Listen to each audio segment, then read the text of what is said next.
how irritated I was by Tom Schwartz's new girlfriend, this Kiana person. At the very beginning of the episode, the woman cannot take off her sunglasses and has them down on the bridge of her nose and is looking over her sunglasses at people at the table indoors this entire time. Don't fucking like her. I don't like her. She's got a weird vibe. Red flags. Well, she's besides the fact she's dating Schwartz, fuck off, which is a red flag. How old is she? 27. Like and he's 27? 44 or something. She's Gross. she's a super privileged. She's got a place in LA. She's got a place in New York. She's a model who travels all over. She's the pretty privilege, the financial privilege, she's... Ugh. I can't. She's feeling herself, which women support women. Do whatever you're going to do, but it was a weird vibe. Listener discretion advised. Adult language and mature content.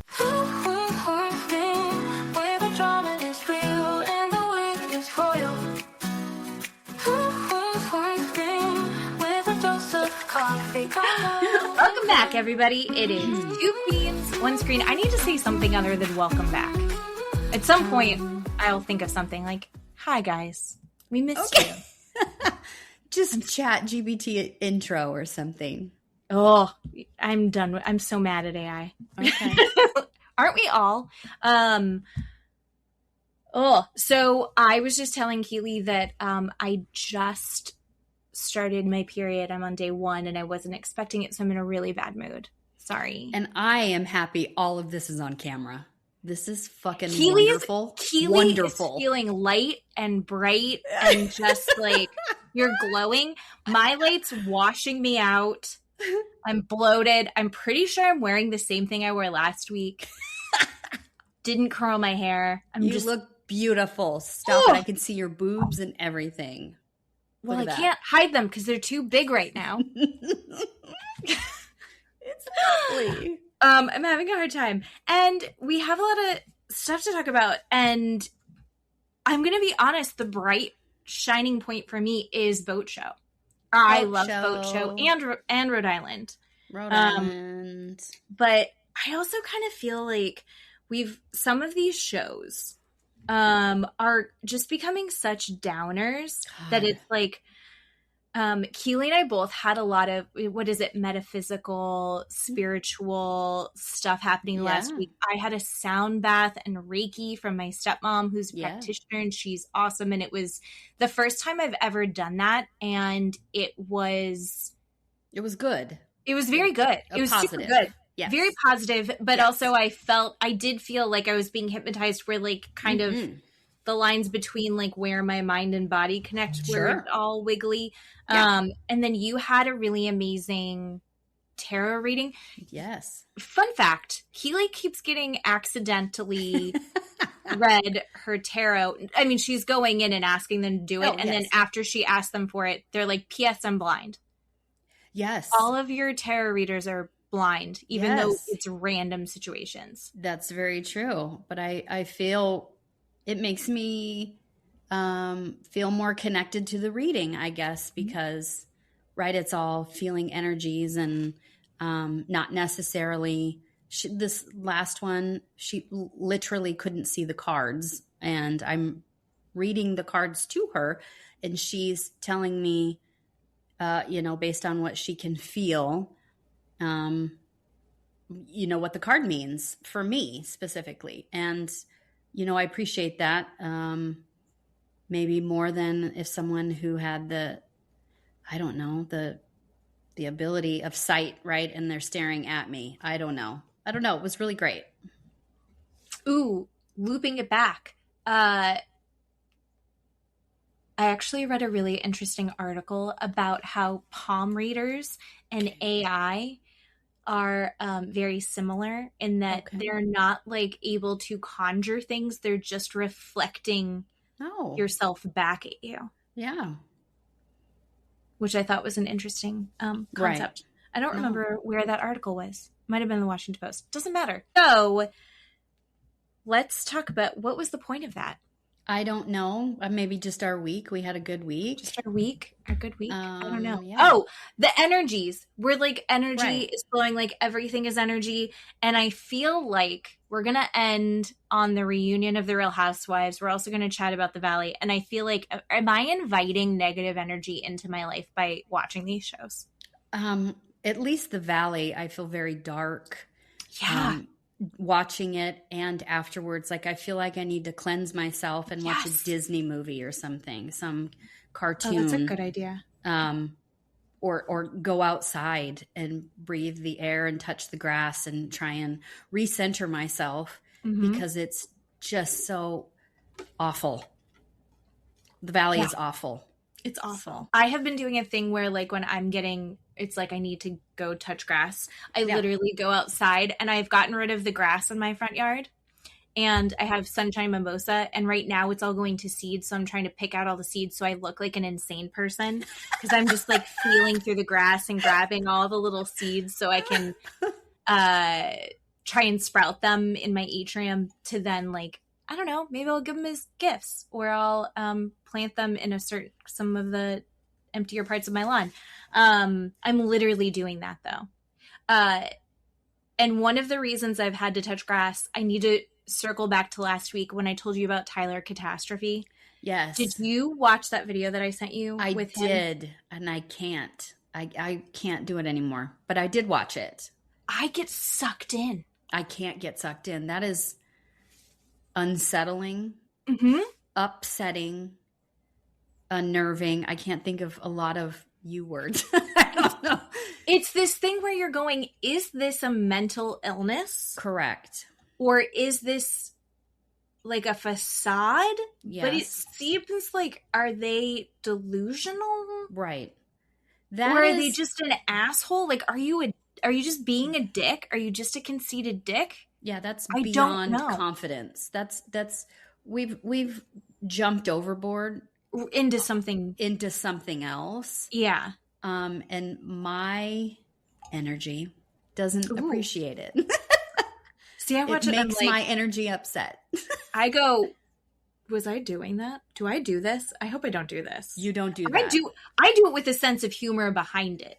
I don't know.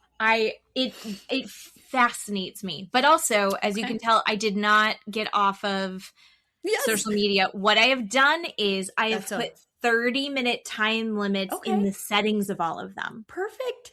That's a win for me. Win for everybody. I'm so happy. Win for everyone. Yes. Because Matt was like, oh, I like, kind of like our end of the night, like we'll do like the scroll. Because my scroll is usually pretty funny. You sent me a Caleb video. I did. I love Caleb Heron. Yes. Love him. But like, it's a lot of him. It's a lot of funny cat videos. It's a lot of people building turtle structures in their backyard, or tortoise. Some turtles. I don't know. But anyway, so I'm not totally off. Good. But let's talk about, let's kind of get light, so then we have the energy in us to then go get dark at the end. How's that sound? Speaking of totally off, do you want to go to Boat Show first? I love Boat Show. I love Boat Show. All of the men are annoying me, other than Captain Jason. Oh boy, howdy. I don't know this girl Barbie. That's the new Stu. Don't know her, but her and Ellie, I want to throw overboard. I mean, one Ellie is tough enough. Two Ellies, I don't know. Barbie's hard. Ellie, I hated Ellie. I did not like. Then she came in, I was like, she was a super hard worker though. She was drama. She was like obnoxious as shit.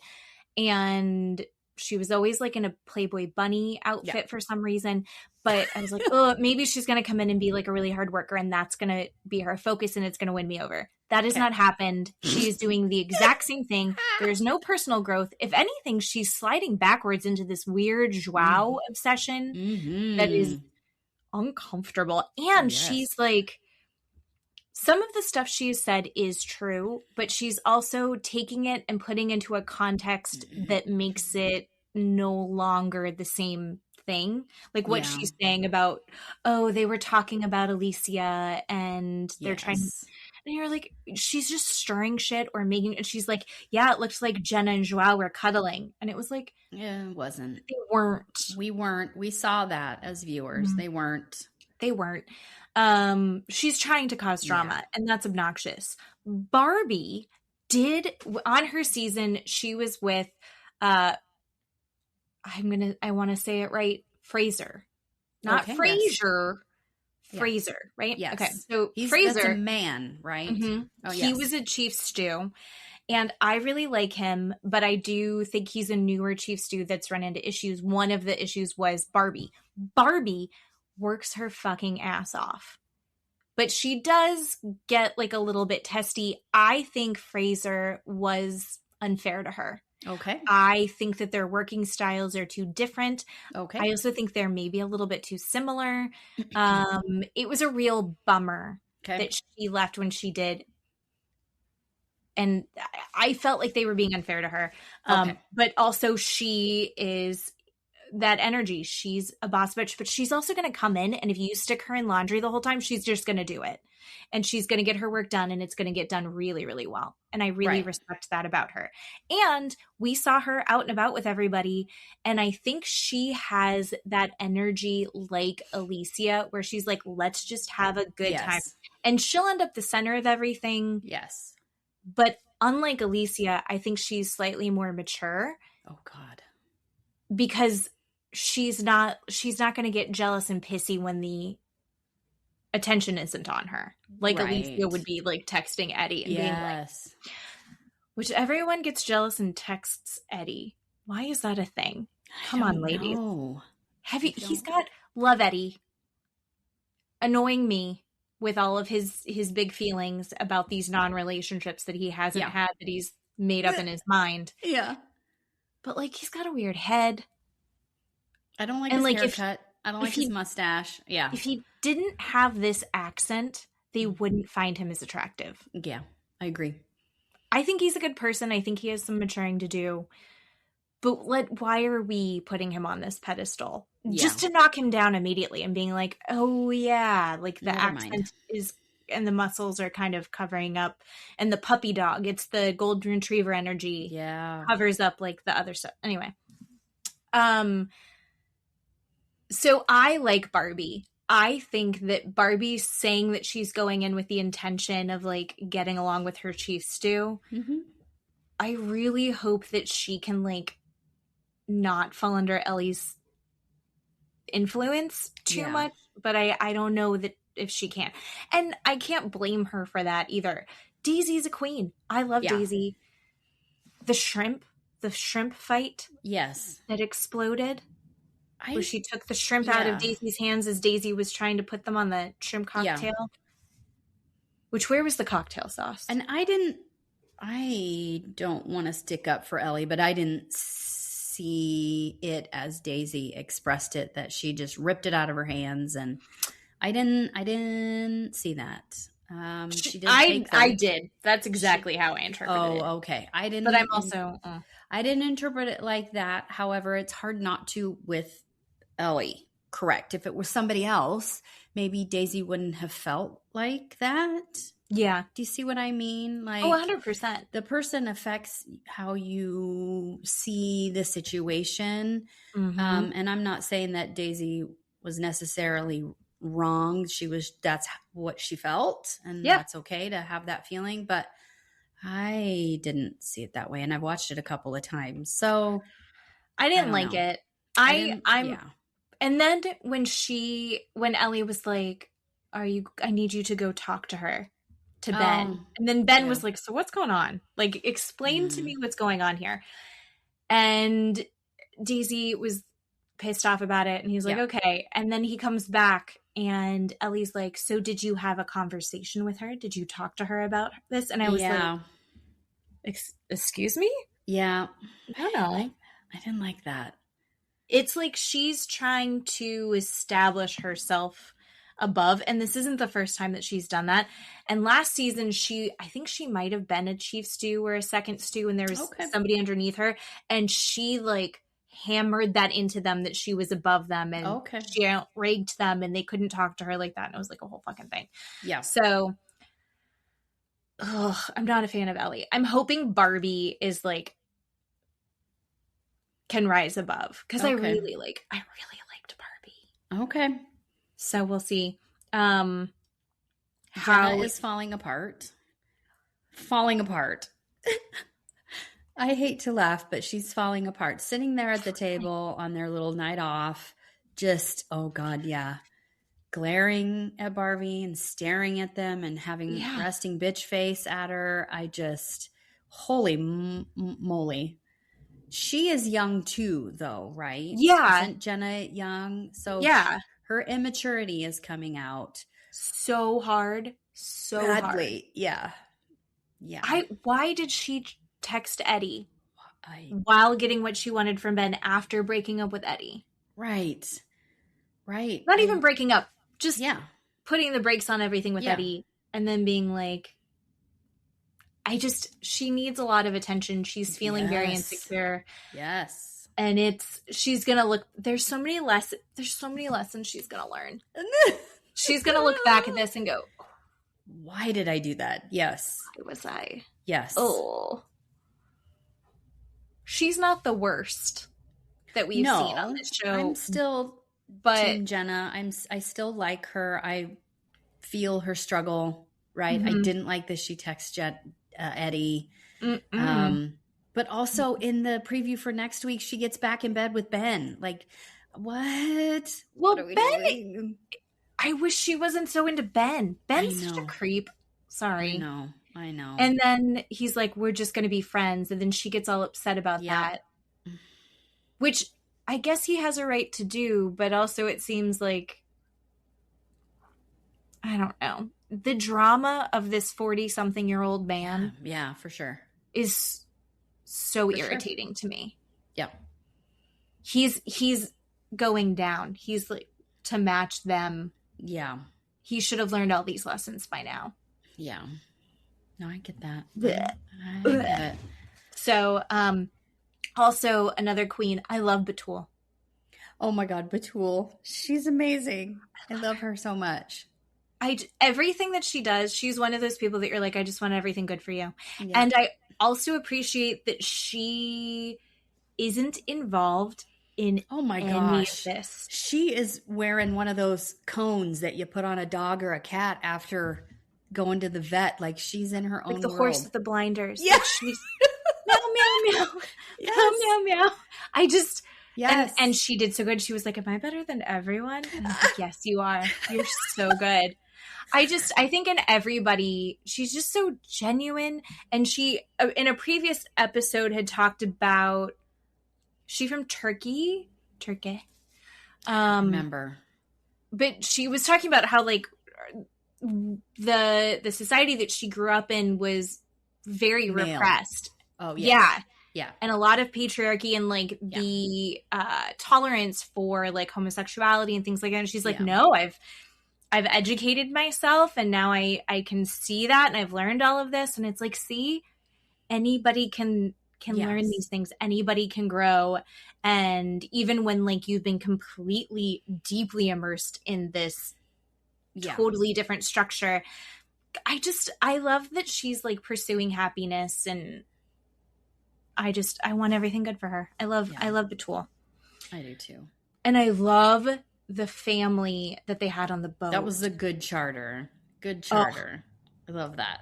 I love the idea of like the kids going like, you sacrificed everything for us, so we're going to do this for you. Mm-hmm.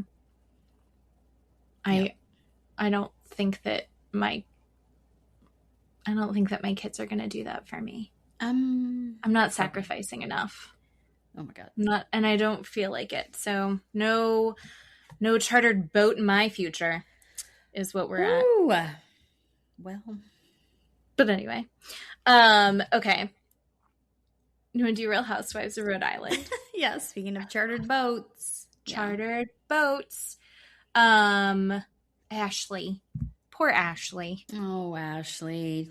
feeling her feelings. So many feelings. She's crying because she feels bad for other people. Then she's crying because of her baby, and she has to get off. Can you imagine going all the way out there and being like, and never mind, I'm going on a boat back? Oh, I know. God damn it. I feel like it's such a hard thing to be like, other adults have this under control. I can leave. So hard. So hard to find the time as a mom of young kids to go do those things. And you can really see that she's social with her kids. Like, she is doing stuff with her kids that are there. Like, she doesn't get like adult hangout time very often. I think this show is what's really fueling that for her. And the time that she really takes for that, they're like, he's gonna go to the hospital now. And she's like, fuck, I've got to take a boat back. Yeah. I felt, but that's so scary. I think we've all been there at some point. Sure.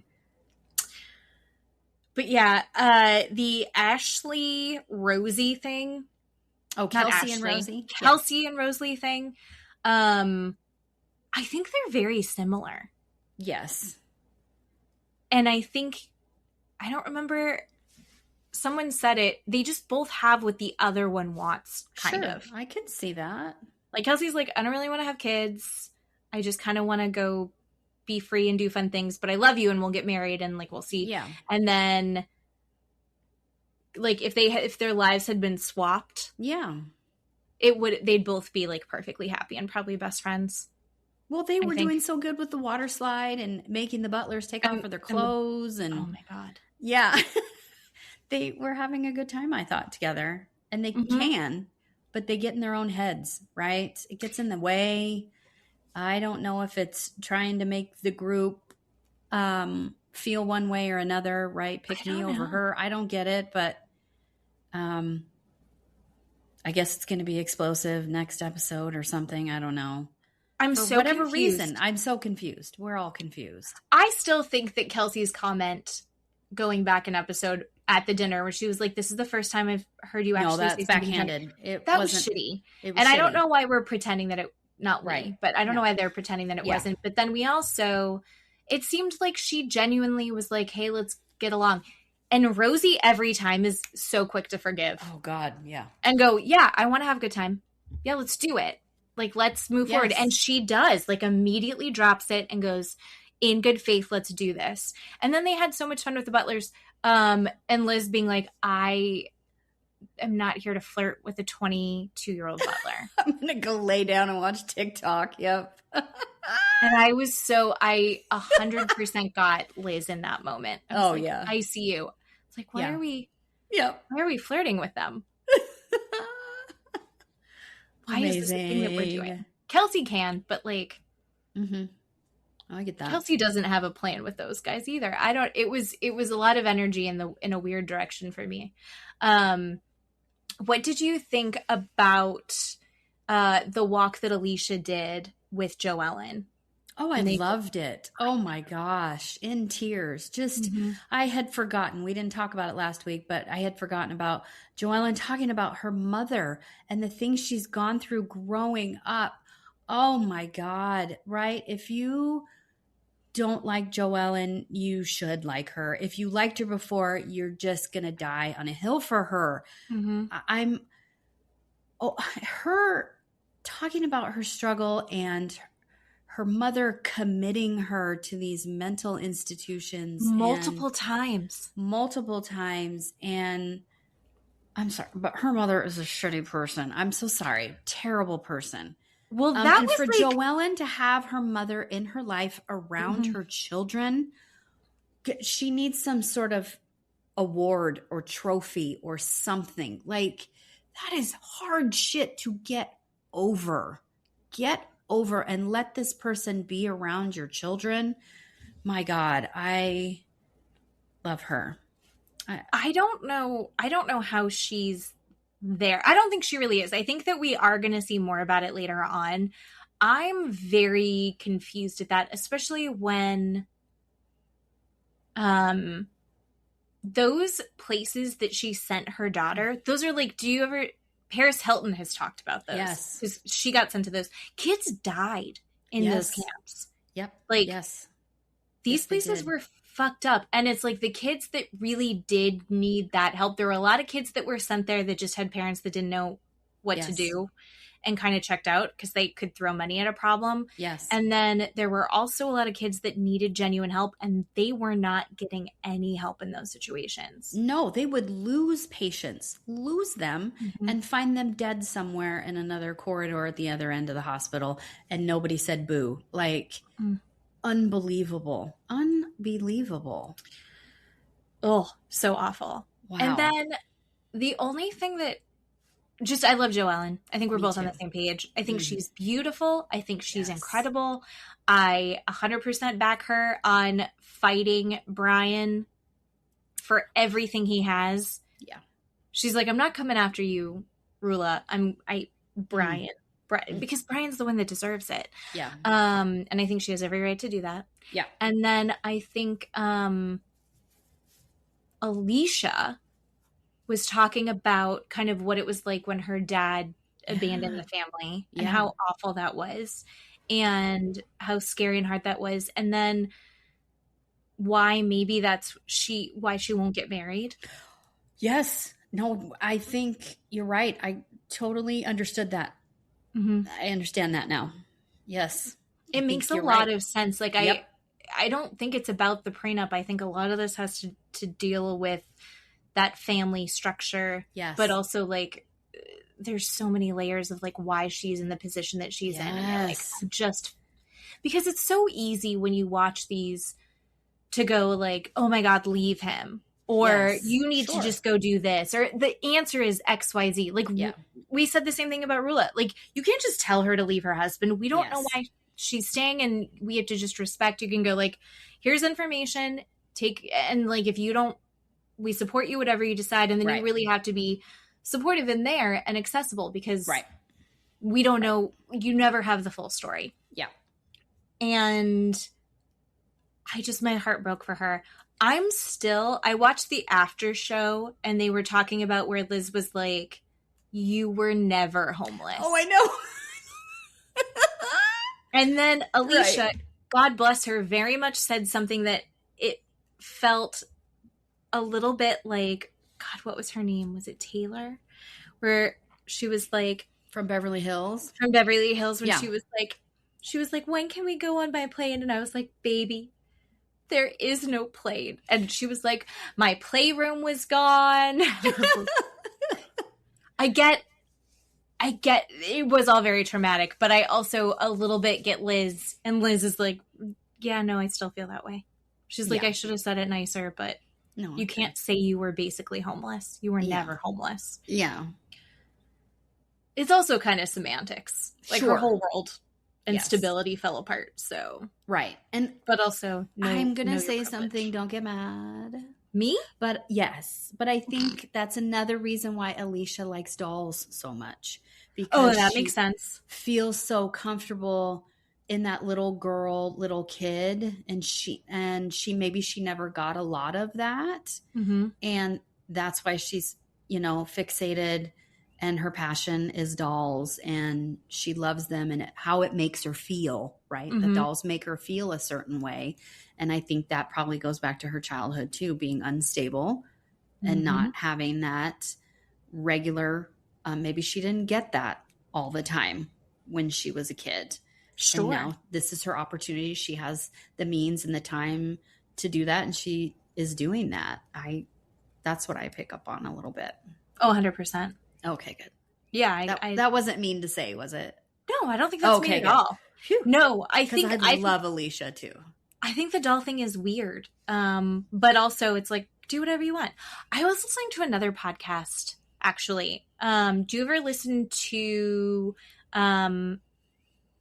Natasha Leggero and Moshe Kasher? They have a podcast called Endless Honeymoon. They're both comedians. Maybe, yes. You would love Natasha if you don't already know who she is. No, I know who she is, and I think I've heard a couple of them, yes. And they take like relationship advice. They do like relationship advice, which I think is really fun. And they had one today, and I totally disagreed with Natasha, and I very rarely do.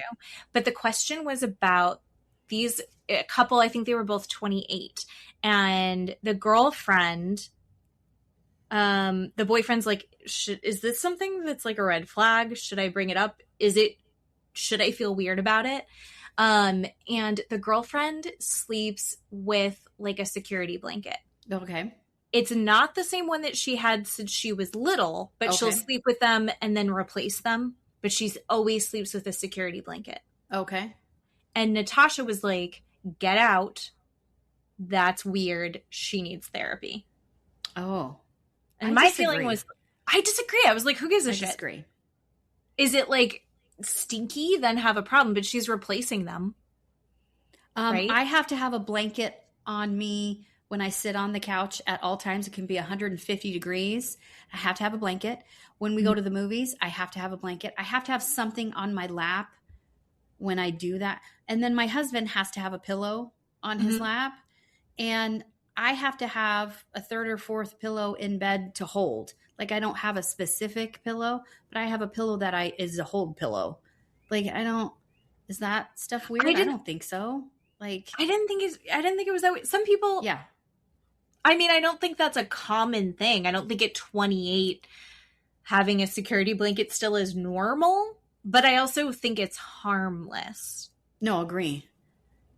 Agree. Some people have to rub their feet together a lot before they fall asleep. Yeah. She just has to baby pillow, like a airplane size pillow, you know, like a small pillow growing up as a kid. And my grandmother sewed me a red pillowcase to go over it. And so I had my red pillow everywhere. That was my security blanket that I carried around. And I literally had that up until I had Bailey, my daughter. And then I gave her the red pillow. Like, and she carried I mean, I had it when I was married and pregnant, and then gave it to my daughter when she was old enough to want to sleep with. I mean, so my husband didn't think it was weird. My ex-husband. I don't think it's weird. I don't think there's a red flag about it. I think it's okay. And like Alicia's dolls, it's weird. And like, there's something going on there, but like, it's harmless. It is. Agree. Yeah. That's kind of, it's like, yeah, it's a thing. It's not a problem. It's not something that needs a solution. Right. Right. In my I agree. Opinion. But anyway. I did look up that mansion while you're trying to look it up. I did give it a goog. It is super interesting. Oh, the history of that mansion. And it's also called the Carey Mansion, which apparently the remaining daughter of this Carey family empire still owns this mansion, still lives in this mansion. This mansion doesn't do tours or you can't go there and sleep there. Like, this is her home. This is this family mansion. But when it was built, they literally built rooms in other countries like Italy and France, assembled them and brought them over assembled to put into this mansion. It is incredible. Wild. Incredible. The amount, it took 2 years to build. It's just incredible. The history. You should look it up. But it changed hands a bunch of times. It was like a school for girls. It was maybe a school for boys at one point. It was something with the military maybe at one point before this last family bought it, the Carey family. Actually, now I'm going to say something dumb. Do you watch the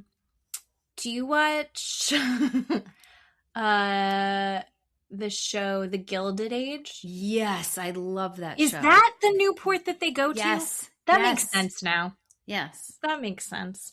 The big thing, by the way, it took me a second. I was like, what is the big thing that happens at the end of the episode? What happened? I can't remember. Joellen, unfortunately, Lala not present. That's right. She gets the undeniable, it's still happening video. Proof video. Pictures video. Where he's like grabbing the mistress's ass through a window or something. Yes. I mean, I wish they would show us the video, but I guess they can't. So I don't know. It doesn't matter.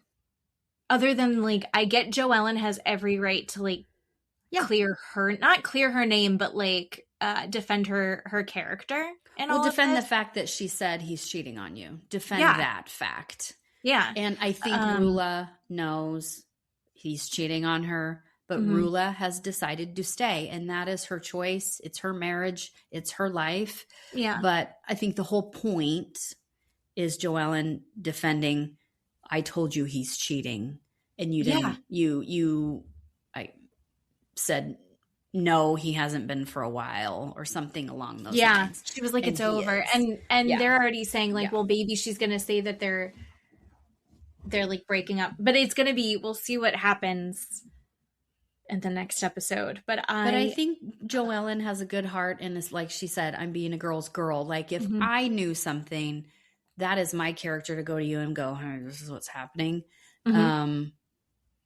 But Steve and I had a long conversation about that, where, you know, if you, how do I put that? If you didn't know firsthand, how did he ask me the question? It was really interesting. And I had told him, if I didn't know firsthand, then it's not my place to go and say something.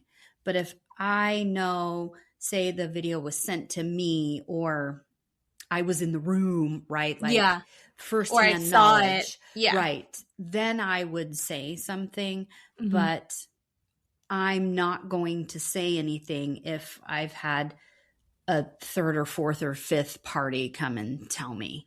Because Keeley works in the courthouse, and that's technically hearsay. Right. I mean, I'm a girl's girl, and I would want the best for my friend or my family or my loved one or what have you. But if I don't have first knowledge of it, I'm not going to say anything. That's how we all should have learned this in high school. What is a credible source? Right. Right. And unless I can be that credible source, I'm not spreading it around. Yeah. That information. Yeah. No, I think that makes sense.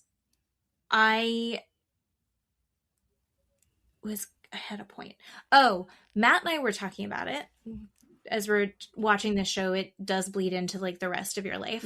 Oh yeah. And I was talking about kind of how like Rula has like a right to decide to stay in this marriage, and like, people having to like respect it. Absolutely. But somehow it brought up, what is the show? It was HBO show, and it had the guy that was the writer for Seinfeld, Larry David. Oh, Larry David. Yeah. What is his show called? Larry David. I hate Larry David.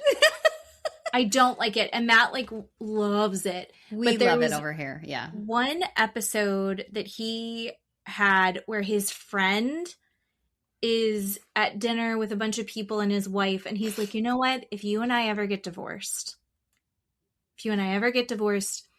cut everything in half, 50-50.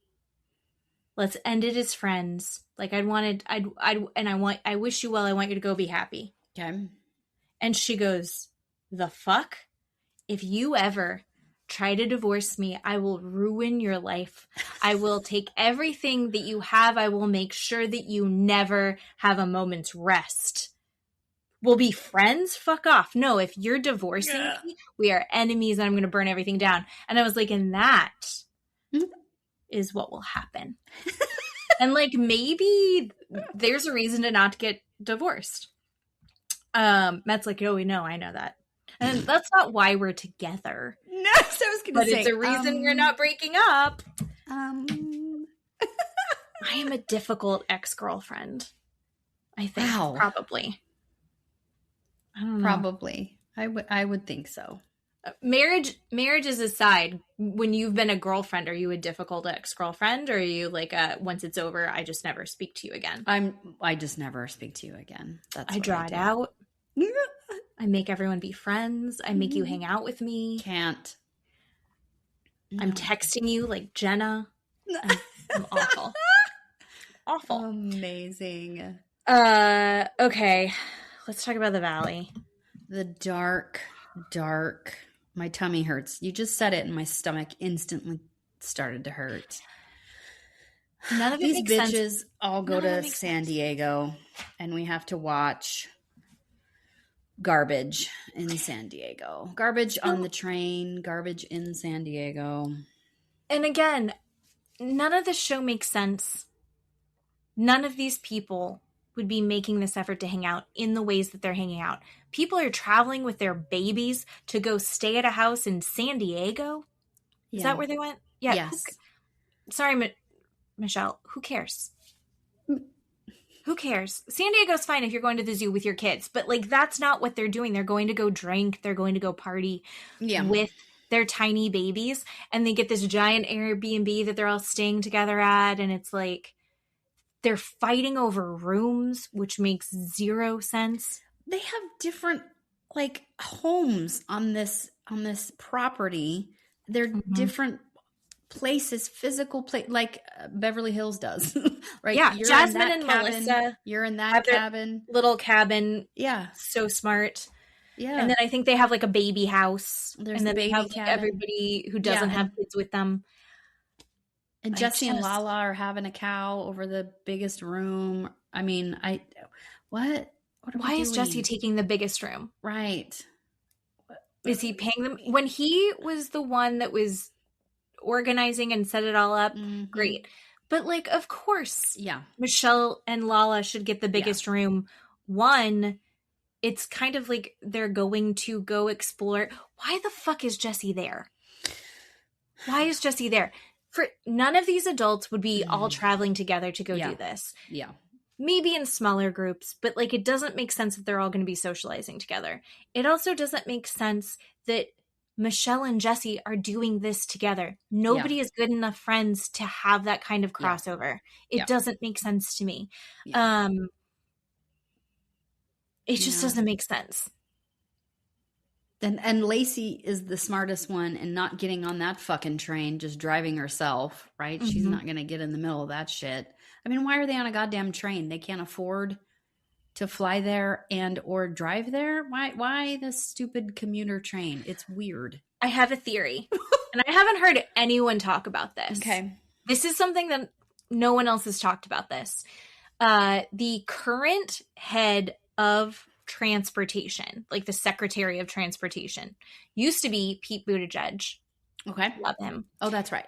Now it's this guy named Sean Duffy. And do you know what Sean Duffy's from? Real World Road Rules Challenge. But he was like one of the first real world people. Okay. Like back in the day. Okay. And he is married to some asshole who's like on Fox News. Okay. And they just did a documentary of doing the Great American Road Trip where they drove all over the US with their like 9 fucking children, but they're reality TV stars and he's the Department of Transportation. So my theory is that he's trying to make transportation hot again. Oh, okay. Like not public transit, mass transit things like that. Like I think he's trying to is there anything other than the fact that he was once a reality star in that? I don't know. Also, I learned through listening to another podcast that his nickname for that was when he was on TV as like a reality star and not for the being involved in our government was Ass Rocket.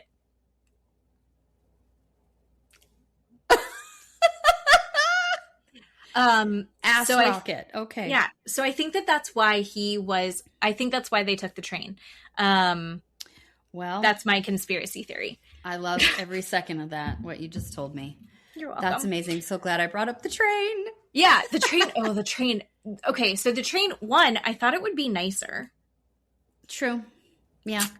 It is in California, not Boise, Idaho, right? You would think it would be nicer. Even in Florida, it'd probably be nicer. I thought it would be nicer. Well, we have a really nice train that just got built, the Bright Line. I think a bunch of people died because of it, but now we've got that train that takes you from Orlando to Miami in like 4 hours or something. Okay.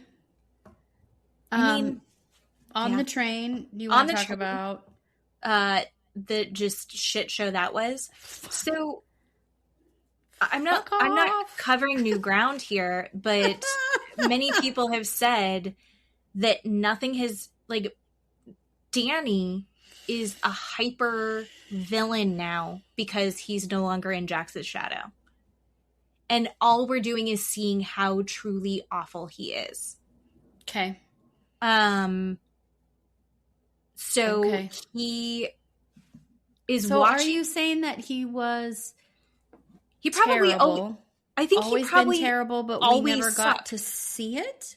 No, I think we were distracted by Jax's bad behavior. Okay. That we weren't noticing it. You know, when like one of your kids is misbehaving really bad. Yeah. And so the other one sneaks off and is doing something. And it's like, but this one is on so bad that like whatever the other one's doing, you're like, it's not great. It's not great. But you did just say sorry. And like, I'm already too exhausted from lecturing this kid and figuring out a consequence that I'm like, just go to your room. I can't deal with it. Right. And so, and Danny, I fucking was almost not team Danny, but I backed him up. I was like, Danny fucked up, but look, he's trying to make up for it. Like, I believe that people are redeemable. Yes. And instead, he's like, I'm fine. I'm great. And I did a really good job. And why is everyone mean to me? And actually, you know, Janet is the villain. And here's the thing. Janet is obnoxious as fuck.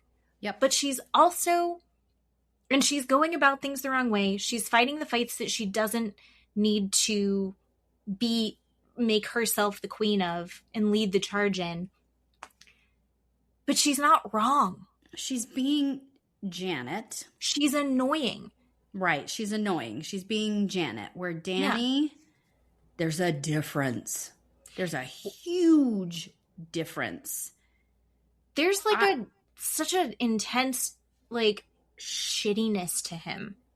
Yes. And what I have noticed, it was before and I didn't pay attention, but I have noticed when the heat gets put on him, he comes back with, oh, I'm such a good Christian, God-fearing man, with this whole religious stuff.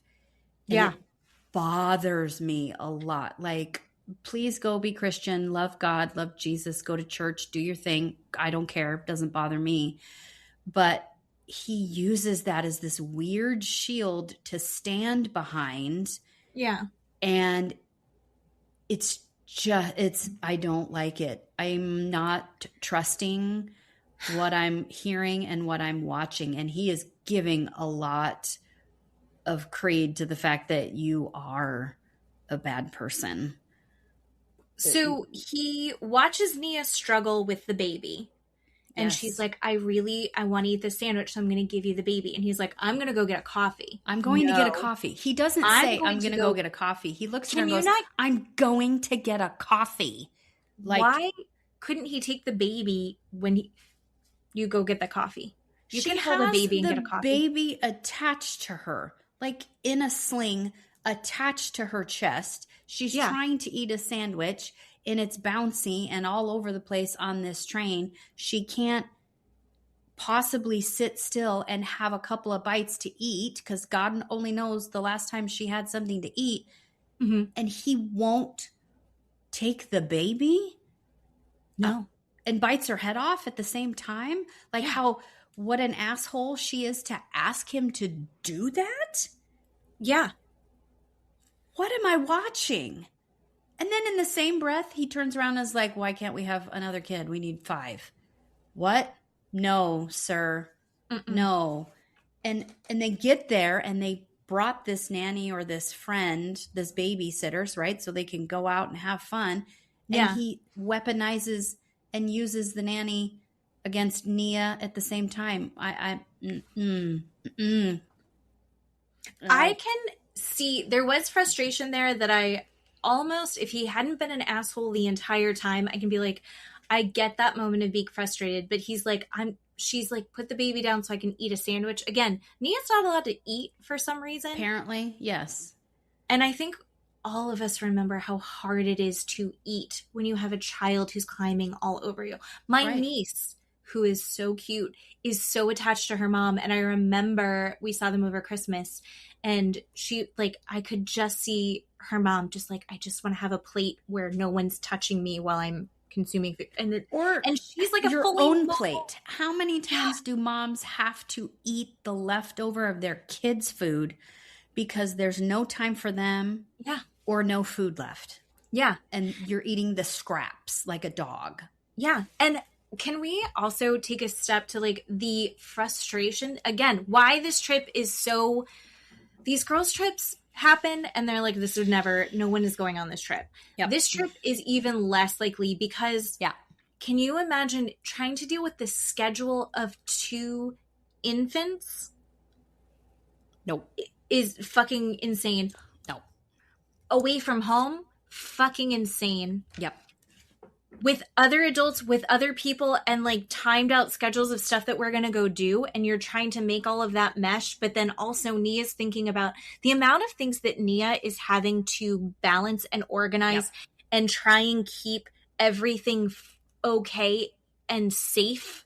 As she's definitely a people pleaser. For the baby. All of that is for the baby, not for Nia. She's doing it for the baby. She's doing it for Kristen. She's doing it for Kristen's baby. She's doing it for Luke. She's doing it for the group. When are we going to go? We'll wait a little bit and then we will go. Oh, I'm not going to leave until Kristen's ready to leave. Kristen's going through a whole thing right now. She's so empathetic to every single person. Mm-hmm. And she's like asking her husband in that moment, go put the baby down so I can eat something. And he's like, no, what are you doing? Why are you eating? I'm trying to put this. And you're like, you're the dad. Figure it out. You can't go ask her to go. She goes and does it by herself all the time. You can also go do it by yourself. That's part of being a parent. Right. That's part of being a parent. And there's the whole extra level of like, she is the food supply, but that's not what was happening in that moment. And he's so mean to her.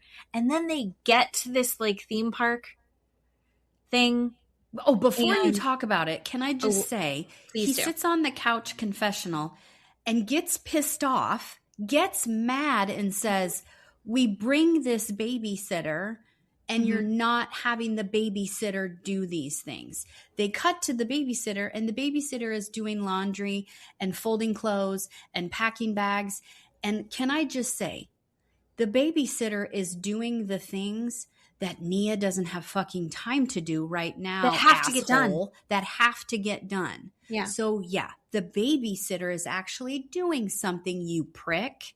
Yeah. When you are you made this baby. You are the father of this baby and it's too much of a put out to go put her down and you can't let your wife eat.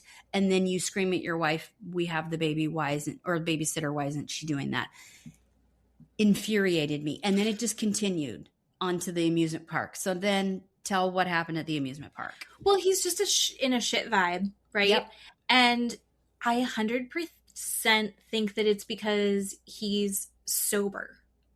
Oh, sure. I got that. And that's not what this trip is for everyone else. That's not what this trip is. And for Nia, it's like, it's a moment for me to get to be with my husband without kids. And he starts telling her that like the way she's behaving isn't genuine. Yeah, it's performative. What? And she was like, no, I'm trying. She's trying to like, it was so painful to watch where she's like, I'm trying to find that version of myself, which fucking Luke said he wanted the old version of Kristen back. Ugh. And then you have Nia who's subscribed to this like new age Christian patriarchy, women need to be doing these things. And Nia's fully in that sphere as well, but she's a woman in that sphere. And so she's like, I'm trying to be who I am when I'm not in mommy mode. Right. I'm trying to be who I am and excited to be around you and with you without all of our children. Like the before times, this is who I am. I'm bubbly. And she does kind of assert herself in that. But it's like, even if it's like she's faking it until she makes it. Fuck off. Let her Who do cares? Exactly. Why would he want a grouchy, grumpy wife? He's just going to turn that on her too and go, you're not in a good mood. We're here at a fun park and you're not in a good mood. You're not in a good mood. Yeah. So if she wasn't in a good mood, he'd yell at her for that too. So she can't win for losing. But horrible. This kind of goes back to he keeps going like, well, I'm a good Christian father. I'm a good Christian man. That's like the cornerstone of who he is. I think that this also has a lot to do with his sobriety right now. Sure. Because, and I think you and I and a lot of people have dealt with people in our lives who have different addictions. Yeah. Whether it's alcohol or drugs or lots of different things, combination of those. And there's times where like people are working on themselves. Yeah. To be sober, to not have that included in their lives. Yeah. And I think that it is worth recognizing that it's really hard to be around people who are still participating in those things. Like he's around all of this drinking, but he can't, or at least he's not doing it on camera. Right. Sure. And you can see him getting really resentful. You don't get sober just because you're not drinking. You're not doing whatever substance. Right. Yeah. There's other work that has to be done. Yeah. And somebody had been talking about this and it was about kind of like how the replacement typically will start off as something like really intensely working out or getting really into eating super healthy and clean or going to church a lot. But like, he's not actually working through maybe the reasons he was drinking. Right. He's not finding those things. He's just seeing, he's not, it's like, what do they say? Like dry drunk? Like he's not drinking, but he's still in his head going like, everyone else is drinking. They're not over there eating. They're drinking. And you can see him just irritated and resentful that he can't participate. Yes. And I think maybe if the cameras weren't there, maybe he would have been participating. Yes. Right? Like depending on what the group of people was. Yeah. I don't think he's not actually going out and drinking. No, I agree. And that's allegedly, that's my opinion. That's my opinion. That's my conspiracy theory here. But like, I think that I don't think that for most people, when you have something like a real alcohol problem, I don't think going to church is enough. Agree. To really give you all of the, like, you need someone to help you recognize and dig a little bit deeper than just like, I'm going to go to church. Yeah. Right. And he's we're watching him be a shitty husband. And I think Nia's trying to stick up for herself. But like, if we're watching him do this, what is he doing when we don't? Oh my God. I thought that too. Yep. And it looks like next week is going to be worse. Yep. Yes. I don't know. I'm feeling like a little dragged down by that whole show. Because it's also like drama for drama's sake. Yeah. I'm also like, I want to be Team Michelle, and then we're going to see Lacy come in. Mm-hmm. And Lacy's having a breakdown because of the text that Michelle was sending, and it's triggering for her. And you're like, yeah. I know. Everybody's just in these shit positions that don't make sense. Right. Divorce is hard enough. Right. Having kids is hard enough. Navigating friendships is hard enough. And then we're forcing them into these bizarre scenarios where they're all in the same room. Yeah. So. Yeah.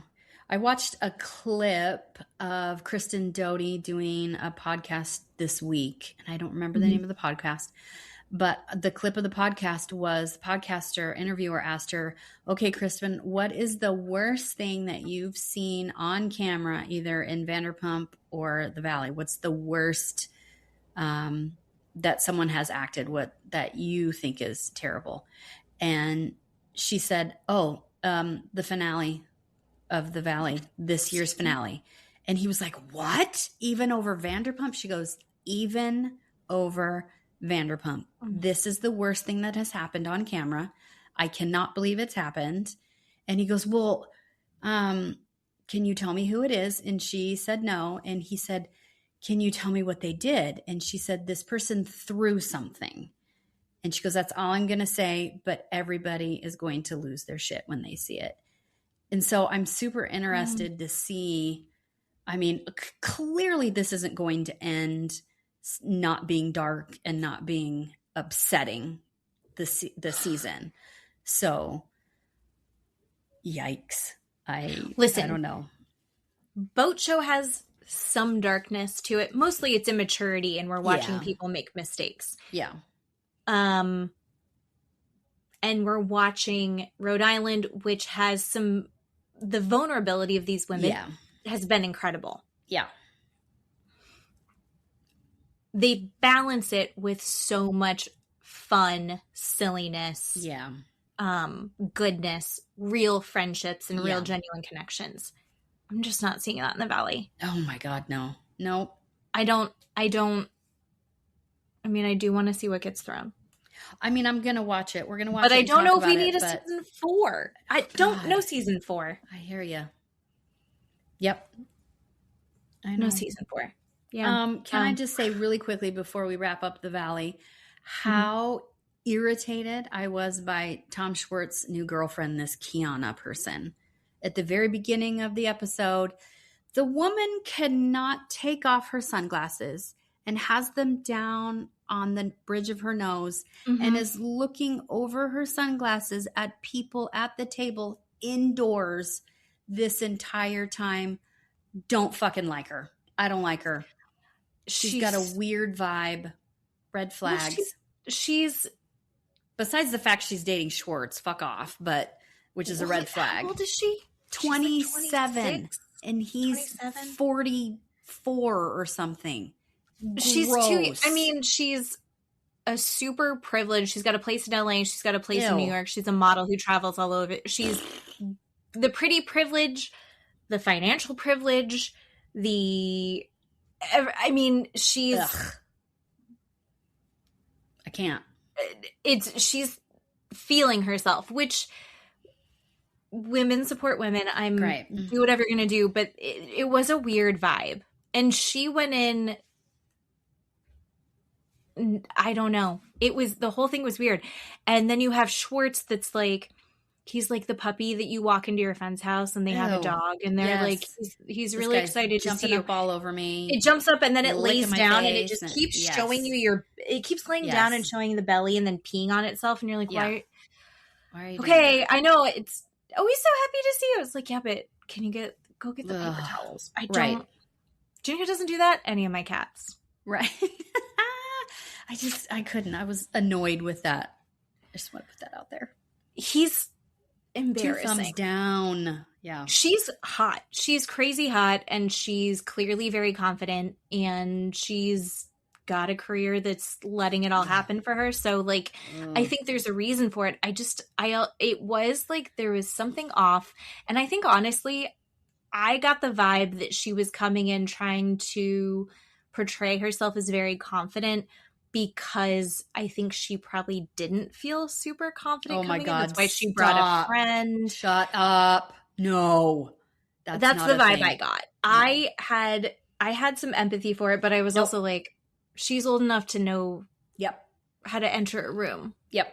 And like how to meet friends. Ugh. So I don't know. And I also think that it was weird. I don't like the Schwartz. I don't like oh my God, am I flirting with you? Oh my God, what are we talking about? Oh my God, I'm just so embarrassed. And ew. We were talking and she was asking if I was sleeping with anybody else or if we were just going to be seeing each other or something. And they're like, she did that? And he's like, no, it was me. And you're like, what a weird thing that you're playing. This weird show that you're putting on for everyone. Yeah. Bad. And I'm sorry, I don't think that everybody gets to be cute baby forever. You get to be cute baby for a short amount of time. Yeah. And not even everyone gets to be cute baby. So the fact that he is milking it for this long is just embarrassing. Yeah. Yes. You can be cute baby when you're Schwartz in Vanderpump up to season 3 maybe. Sure. And then after that you gotta stop. You gotta stop. Ooh-wee. He doesn't belong on this show. Mm-mm. Okay. Now we're gonna talk about the finale. The final end. Fuck, finally. Of Beverly Hills. Okay.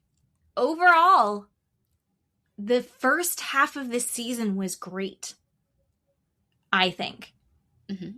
And I loved it. Mm-hmm. And then it just, like, got worse and worse and worse. Yes. They're in Italy, and it's just fighting the whole time. There was no fun in Italy. The most fun in Italy was Bose and Rachel Zoe squishing grapes, and Rachel Zoe was miserable. Yes. Yeah. There was nothing that they did that didn't have tension or someone pissed off or someone upset. Right. And that's not Right. fun. No, it's not fun. But I also think this part 3 was kind of a dud, kind of meh. You know, I mean, we're still talking about the same thing over and over and over again. Mm-hmm. Well, I have some criticism. So let's just get it out of the way. Let's just get it out of the way. Because, well, let's just fight immediately. Do it. As I've watched this reunion, and as more information has come out, and I don't love it, but Dorit came into this reunion to fight her battle, right? Like, she's in there. She didn't come in here for resolution, which Andy says he's looking for. There was no resolution. There was never going to be resolution. Mm-mm.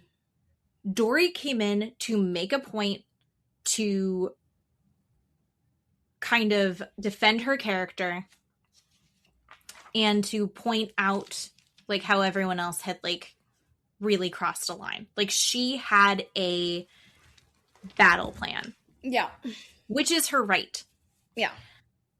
I think Erika and Kyle thought that, like, there'd be some sort of, like, I'm sorry.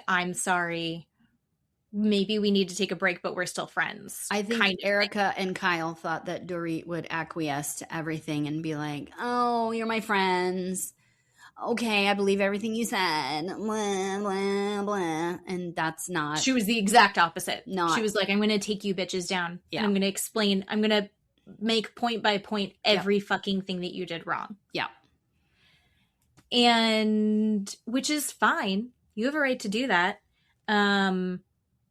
Erika, I think, she's like, this is why I'm hurt. I think Erika thought, like, I'm going to say sorry for this. I'm going to say why I'm hurt. You're going to say sorry. And then maybe we can get somewhere good. Erika doesn't mind confrontation, right? Erika's comfortable scrapping it up and then ending up somewhere new. Kyle and Dorit both have to win. Yeah. Kyle and Dorit are like, they'll say sorry to then get higher ground. Yes. But they're both in there to win. Yes. And I'm on nobody's side really at the end of it. At this point, like, I'm really definitely not on Kyle's side the most. But as far as, like, Dorit and Erika go, I think they did have a genuine friendship. And I think they're both too hurt to move forward. And they're both too mad to see that, like, you both do love each other. You both do care about each other. You both have very hurt feelings. I think both of you, I think Erika is willing to, like, go, like, if Dorit would go, I am really sorry, that sucked, and not, I'm sorry, do you see my point now? I think that they would have come back together. But Dorit her goal wasn't to come back together. Yeah. Is what I think. Which makes me go, then what is this show? They're like the top 3 of this show. So what is this show now? Yeah. I don't know. I found Dorit really irritating. I get her point, but that's why this, I think, finale was such a dud, was because she was fighting and made all of these points over and over and over and over and over again. ad nauseum. And we're like, okay, we get it. She kept turning every conversation back to that. She'd be a great politician. She was staying on message and we couldn't get away from it. So I think like there was no climax of now we're getting to it because she had been hammering at it from the very beginning. So I think she got what she wanted. I just don't think it's like Janet. It's like, you're right, technically, but now I'm exhausted. And this is why no one votes for Democrats. Like, this is what it is. Also, the PK releasing, because we all know it was PK releasing it to TMZ, right? PK releasing the text messages about Dorit's spending and showing her spending and kind of the messaging back and forth. You know, to the average person, when I saw those numbers, I was like, oh shit. I don't know what it's like to have that kind of money. I don't know how that works. I don't know where her money's coming from. I think that Kyle, part of her was genuine in her concern, but I also think that it made Kyle feel better than her. And we saw Kyle make shitty comments throughout the season and then even at the reunion. So it's like, I think Kyle thinks that she's operating from a place of I care about you and I was concerned for you, but really it's a place of judgment, which is not a new point that we're making. I don't know. I'm just kind of like done with the three of them. I don't think that they're like, it's the same as Valley. Why are they going to be friends? Where are we going to hang out? Where are they going to be together? Mm-hmm. I don't know. Oh, I have different thoughts. Okay, you have different. I knew we were going to have way different thoughts. I know. Here's my thing. Yes, Dorit ad nauseum, this entire reunion kept going and kept going and kept going. The reason she did that is because the entire season, that's all that they did to her. Mm-hmm. All that they did to her, the entire show, is get after her and go after her and say these things over and over and over to her. Yeah. So, of course, she's going to go on the reunion and stand up for herself and ad nauseum go over these things. But you said this and you said that. And in my mind, these PK messages that were released vindicates Dorit in the fact that Kyle did exactly what Kyle wanted to do in the fact of making Dorit look like an asshole and affecting their divorce by saying these things that she's spending too much money, she's erratic, she's emotional, she's dramatic. So what does PK do? He releases text messages showing money amounts of what Dorit is spending, showing these text messages that aren't great in the tone that Dorit is saying. It's proven everything that Kyle is trying to do, that she's claiming she's not doing. And Dorit's this is exactly what you're doing.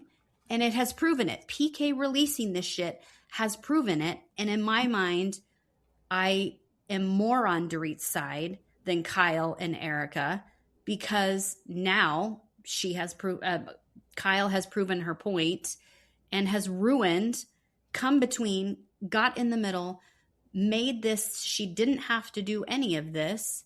Mm-hmm. And now PK is releasing, and now this divorce is even worse in the public eye. And also, PK is the one that tried to get Dorit on the show in the first place. Dorit did not want to be on the show. PK pushed her to be on the show. PK also knew who she was when he married her. You know the person. You know that she spends money. You know this is her lifestyle. This is what you're signing up for. And to backtrack and put this shit out to do the exact opposite and go, look, I'm not spending as much as she is. Fuck off. No one, I've said it before, in a divorce, women are the ones that are looked at for their attitude, their behavior, what they say, and how much they spend. They never look at a man for that, ever. I don't understand why. PK is spending just as much money as she is. Who the fuck cares what Dorit is spending? Who cares? Who cares what PK is spending? Who cares? Why do we have to care about it? We don't have to care about it. But to prove Kyle's point, now we all care about it because Kyle is a bad friend. And Kyle never, ever wanted Dorit to win in the end in this relationship with her, with PK, in this marriage and the divorce. And it makes me sick. It absolutely makes me sick. Erika, don't even get me started on Erika again. Last episode, when we released our podcast, I got more hate mail about being on Team Dorit's side and telling me to shut up and telling me to hush. And, Erika has every right and Dorit's a bad friend. And again, it is hilarious to me that the public is so triggered by someone not liking Erika. It's fine. You're going to be fine. Go get your pillow, go get your security blanket and hug it while you sit on your couch while I say shitty things about Erika, because I'm going to say shitty things about Erika. Erika even screamed at Dorit, "You stole the van and left us there in Italy."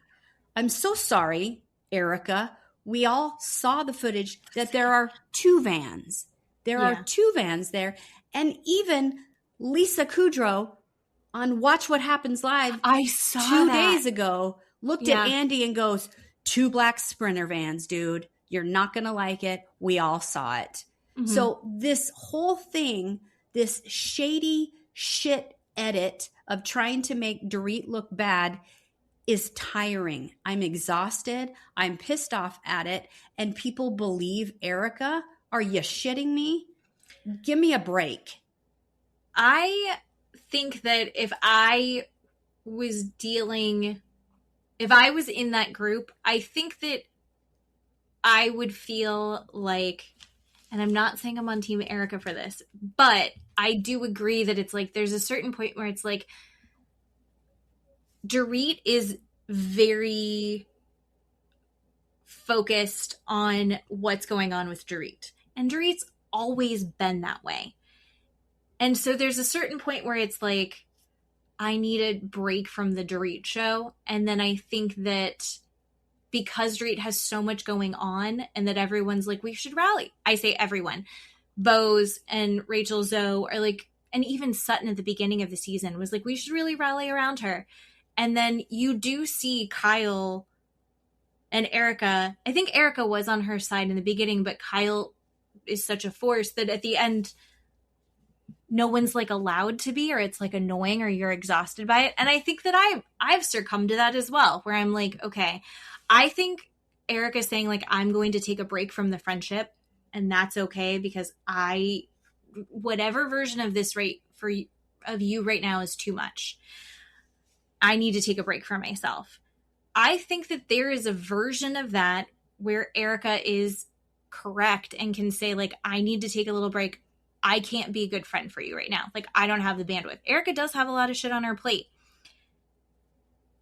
And I feel like Dorit refuses to recognize that other people have this shit on their plate. And and that just has turned Erika totally off. But it's a double standard when Erika said, when she was going through everything 4 or 5 years ago, you really find out who your friends are when something shitty happens to you. Just go to jail. Just have these things happen to you. You will find out who your real friend is. So when Erika says, I'm taking a break because I don't like this version of Dorit, she's basically saying, I don't want anything to do with you when you're in this shitty part of your life, which is the opposite of what she was trying to prove before when nobody was on her side. And I think it's garbage that Erika is allowed to have this double standard, just like Kyle, and Sutton, right? You're not going to bow down to the altar of Kyle Richards, but that's what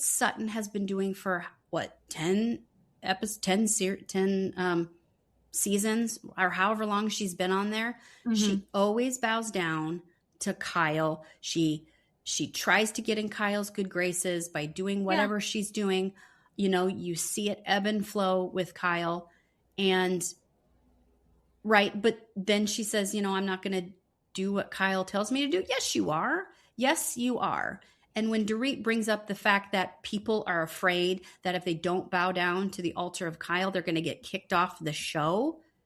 I think that's a real feeling. I think that's a real conversation that they probably all had. Oh, I believe that. Yeah. And another reason why Erika is just right up Kyle's asshole and doing whatever Kyle wants, because she doesn't want to get kicked off the show, because she has no storyline. I think that Erika put it in a way that I see is that there are just a lot of things that she's dealing with that she aligns with Kyle on, not necessarily that she's following Kyle, but she's agreeing with her. I do think that Sutton's falling in line.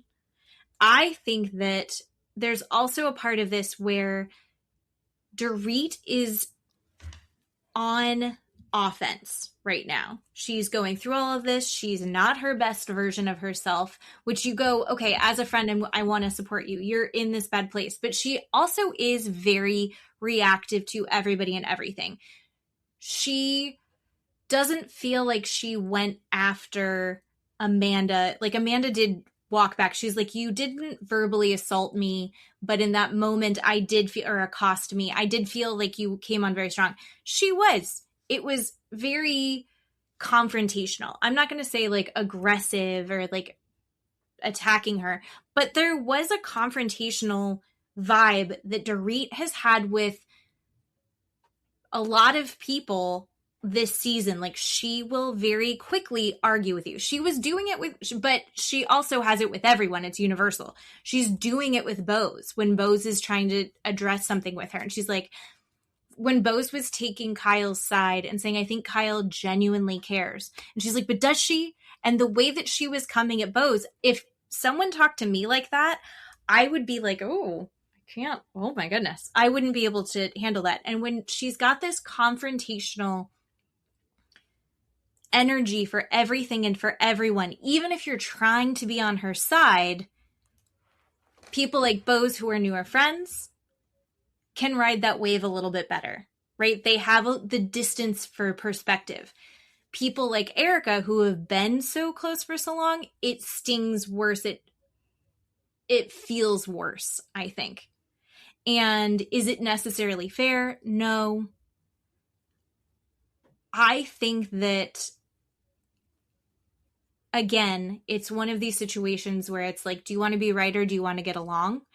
And I think that the headspace that Dorit is in right now is she needs to be right. Her survival depends on her being right and winning right now in her divorce, with her children, with her finances, with everything.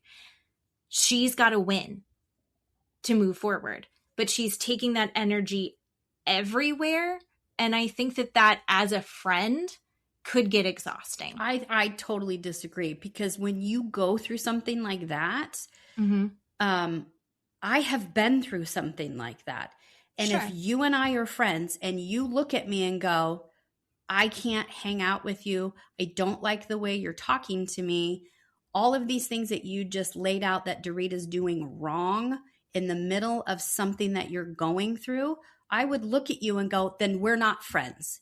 Then we're not fucking friends. You can't, you can't explain and excuse and say, oh, it's really not fair, but Dorit is this kind of person, and Dorit is this, and Dorit is that, but you shouldn't really do that, and she's going through really hard. You can't have all of that. You can't have it all. Isn't there a place where you go, and I've had conversations like this before with people that I've been close with, where it's like, hey, I'm on your side.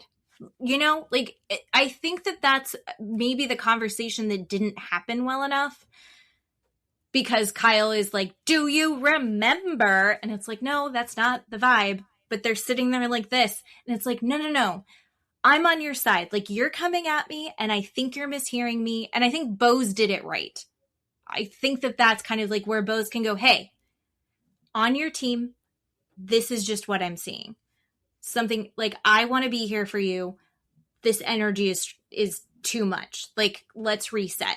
And I think Bose was able to reset that energy with Dorit. I don't think Erika is what I'm saying. I think that there's a point where, like, again, Dorit is on and that means Erika's not her friend. I think the exact opposite. Bose and Rachel, because they haven't been friends with Dorit that long, have the opportunity to go, I don't know what's happening here. You and I have not been friends this long for me to know this is actually you or what's happening. So I'm going to take a step back because we haven't been friends that long. Erika has been friends with her for however long and should know these things about her and go, just like you said, Bose did, I'm on your side. I really want to talk to you about this.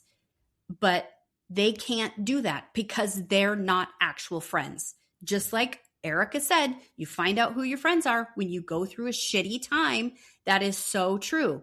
I have explained over and over again, when I went through my divorce, everybody, all of my friends left. They all chose him. And that's how that worked. They were never my friends. If they were my friends, they would still be my friends to this day because they know who I am. They know how I talk to you. They know what I'm going to say and what I'm going to argue with you about. And they're still okay being my friend. They're not going to look at me and go, I can't talk to you today because today you disagreed with me. I can't talk to you today because today you bit my head off. I can't talk to you today because of whatever. I think that's crap. I think it's garbage. I think it's an excuse. And you're not my actual friend. That's not fair to do that. I think that there's I think that there should be able to be a timeout called, because there are times where, like, you are, like, revved up, you're going through whatever you're going through and you're revved up and you're not necessarily seeing the energy that you're putting out as, like, I think that, like, she's in this confrontational, shitty, snappy place because she's wounded and she's having to be, like, in this shitty place. But I think it's okay to say, like, hey, I want to be here for you. You can't keep coming after. You can't keep talking to me like that. I'm here for you. Like, you can't keep doing this. And I don't think that there's something wrong with saying, like, I love you. I'm here for you. You don't get to take it out on me. Like, there's like room there to, like, for her to still be fair in the relationship as well. Because there's a certain point where it's like, she's not okay, but also we know Erika's not okay. So then they both get to be bad to each other. And it's like, no, because they both have to be good to each other at the same time. There needs to be grace for, like, I know that you're not in a good place. I know that you're not capable of being your best self right now because you are zero bandwidth. I get that. While also going, like, listen, I can't take XYZ from you right now. Like, I'm here for you, but this is, like, I got to put a boundary in. I think that's totally unfair. Because if I'm going through something, if I'm going through this acrimonious divorce and I'm going through this situation that is really causing me to have anxiety and be overwhelmed and I don't have enough bandwidth, but when I come to you to talk to you and I say, yeah, I'm having a really bad day because X, Y, and Z happened in court, and then I have to stop and go, but I'm going to talk to you. So nice. That's not what I'm saying. How's your day? And I better be careful in what I say, but how are you? How are you? How are you? That's not an equal friendship. No. Fuck off. That's not an equal friendship. That's not. No, it's not. It doesn't work that way. If you are a friend to me, you're going to go, tell me what happened. Sure. And I'm going to tell you what happened. And then I'm either going to say, I need your opinion. I need your advice. I need you to just listen to me. Sure. I'm not going to have you go, I don't like how you just told me that.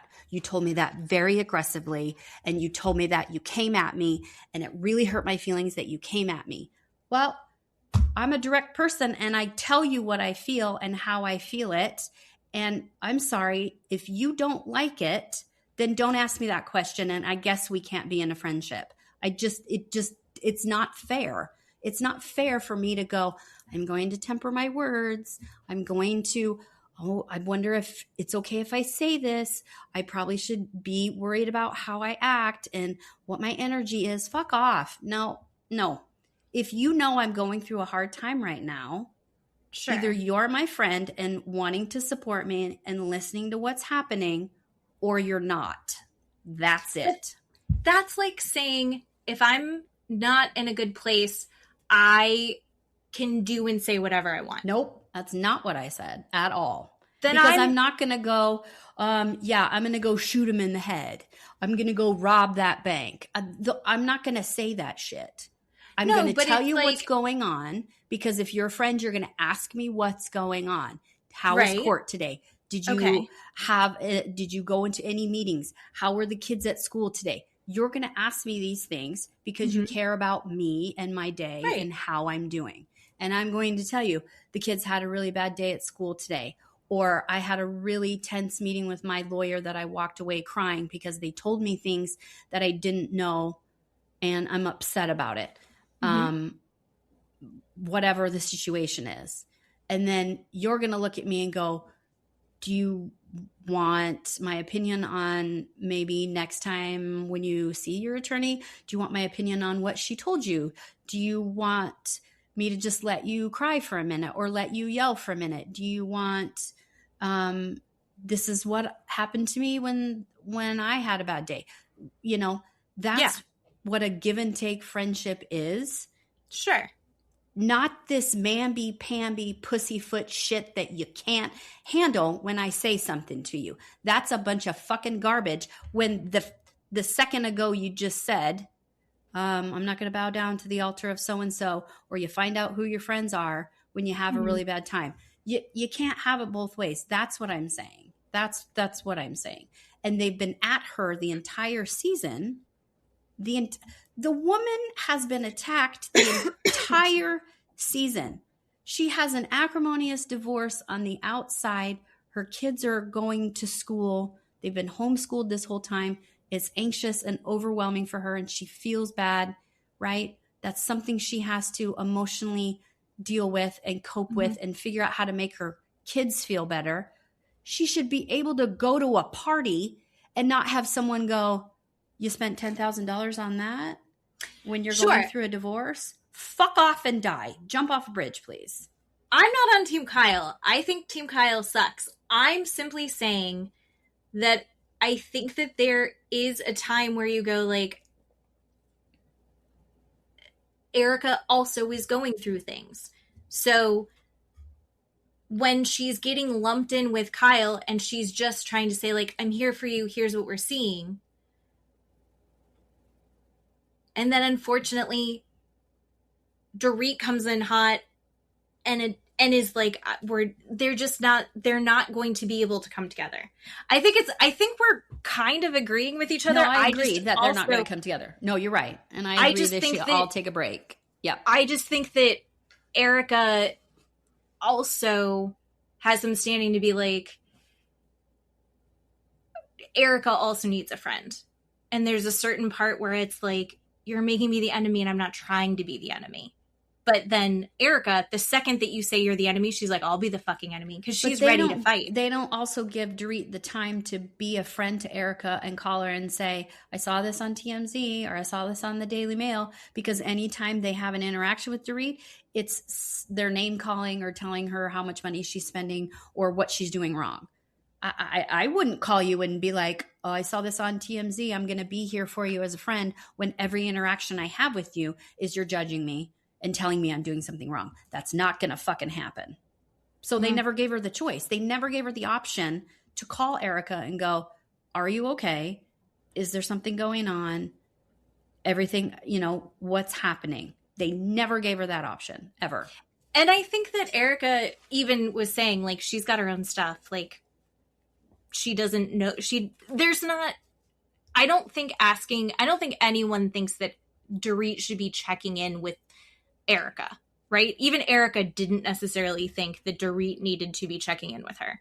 She said that. She's like, she's got kids. Like, I'm not putting everything out there. It's just what's in the news. Where would she have found out about it? I'm not putting it out there.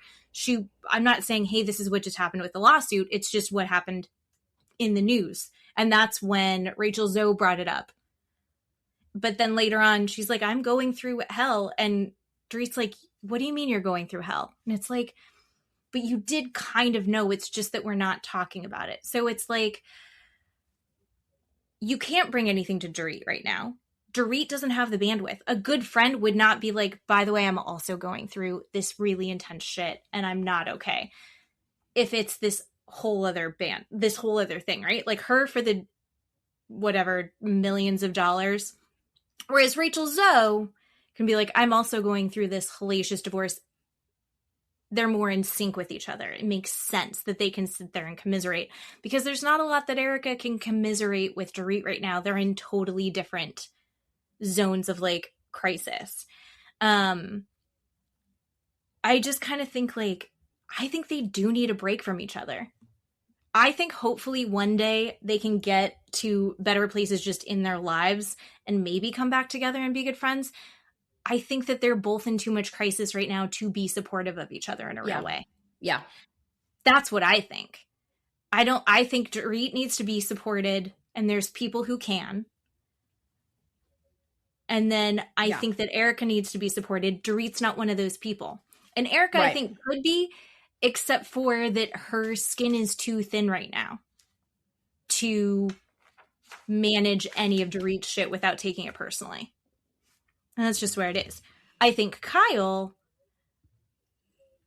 is it weird that I think it's because of her sisters? I think it's because she was raised by a woman and has had her sisters, and there's always that drama and like this hierarchy there amongst the sisters. And I think Kyle very much lives in that zone of like, she needs to be the top dog. Oh, okay. She puts Kathy down constantly. Okay. Right? Like we watch her do that. That's this whole other dynamic that like, I'm glad that they're sisters and I'm glad that they love each other right now. But like, and Kathy is nuts and it's funny, but also Kathy's the richest. Mm-hmm. Kathy's marriage is great. Mm-hmm. Kathy's daughters are doing great. Kyle's daughters are doing great. But Kyle's in this weird thing with her marriage. I feel like she puts down everyone around her that threatens her. Mm-hmm. Yeah. She's shitting on Kathy left and right. And she does it as a joke. And my mother was like this, where it's like, oh my God, have a sense of humor. Oh my God, look at this idiot. Like, Jen, dumb blonde. And that was me. And I feel like Kyle does that to Kathy. And then she can go, but she's wacky. So I can say that because she really is. And you're like, but that's your sister. Like, can you not act like you're embarrassed by her? Yeah. Right now? Yeah. And Kathy's oblivious and it doesn't bother her. She shakes it off. Kim and Kyle, it's all fucked up. Kyle does it to everyone. Yeah. She's in a different money situation than Dorit. Yeah. She talks shitty about Sutton even when they're like, it seems like they're okay. I just feel like she's constantly one-upping. She's backing up Amanda as Amanda's trying to kind of one-up. Oh my God, Bose. I know. Yeah. Yeah. So I think for Kyle, it's a hierarchy thing. And I think that she needed to feel like she was doing divorce better. Yeah. And I don't think Kyle is ever going to be really friends with Bose because she feels threatened by her. I think she'll pretend, maybe get along. We can be in the same room. But I think you're absolutely right that Bose definitely threatens her. Yeah. Because Bose is such an established woman on her own. Right. Right. Kyle doesn't have a business. No.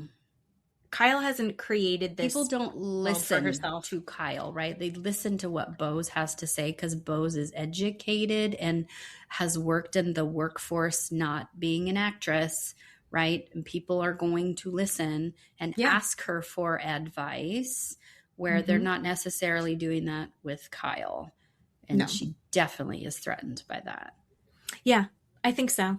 Mm-hmm. And I also think that Bose is very comfortable in herself, and I don't think that Kyle is. No, agree. That's why when she's not drinking, she's obsessively working out. Right. And I do agree with Dorit when she said, I think when they're not filming that Kyle's back with Morgan, even though she says she's not with Morgan anymore. I totally get that vibe that they're still, why would she buy a house in Tennessee where Morgan lives? That makes zero sense. So I think there's other stuff going on. That, right, it's for whatever reason, Queen Kyle can't talk about her relationship, but she forces everybody else to, or judges them for. Yeah, she has to talk about it, what everybody else has going on. Right. And there is definitely the vibe of like, I know that Kyle doesn't choose who's on the show or not, obviously. But I think people that are on the show are the people she feels she can win against. Yeah. Yeah. Oh, yeah. And I also think did you feel like this last episode was like all about Amanda? Like everything was weird. Like manifestation, the matcha thing. It was like this weird thing where it's like, I feel like Amanda's definitely going to be on the next season. They're trying to push, and they're going to really like push her. The friendship between her and Kyle. Yeah, no, I agree. Yeah, that matcha teeny thing was stupid. Yeah. And like, what are you manifesting for the next year? No, I agree. Yeah. Yep. And even, I mean, Bose is like, don't want to ever hear manifestation anymore. Yep. And Erika tried to go in it, but Erika, I think, is a pretty upfront person. And even she was like rolling her eyes, like, I can't. This is so dumb. She tried to play along, but she was like, this is so fucking dumb. Yeah. I don't know. I agree. What else do I feel like let's see. I was just looking at my notes. Let's see. It was just, there's just a lot of it was so nitpicky at each other that after a while I stopped taking notes. Yeah. Cause like I was like, I can't continue. Like, I'm just writing down the things that they have as like their points in their head that they want to bring up. Mm-hmm. So I don't want to, I like Sutton when she's nice, but she's weirdly after Erika, and it was such a pain in the ass to watch her. I mean, not Erika, to watch her go after Dorit this year for no reason over and over again. It was very forced and very weird. So that was obnoxious. I'm ready. We're not seeing enough of the good version of her, but she's also Jennifer Tilly's best friend. Yeah. And I need Jennifer Tilly. Yeah. I need Jennifer Tilly. I need Rachel Zoe.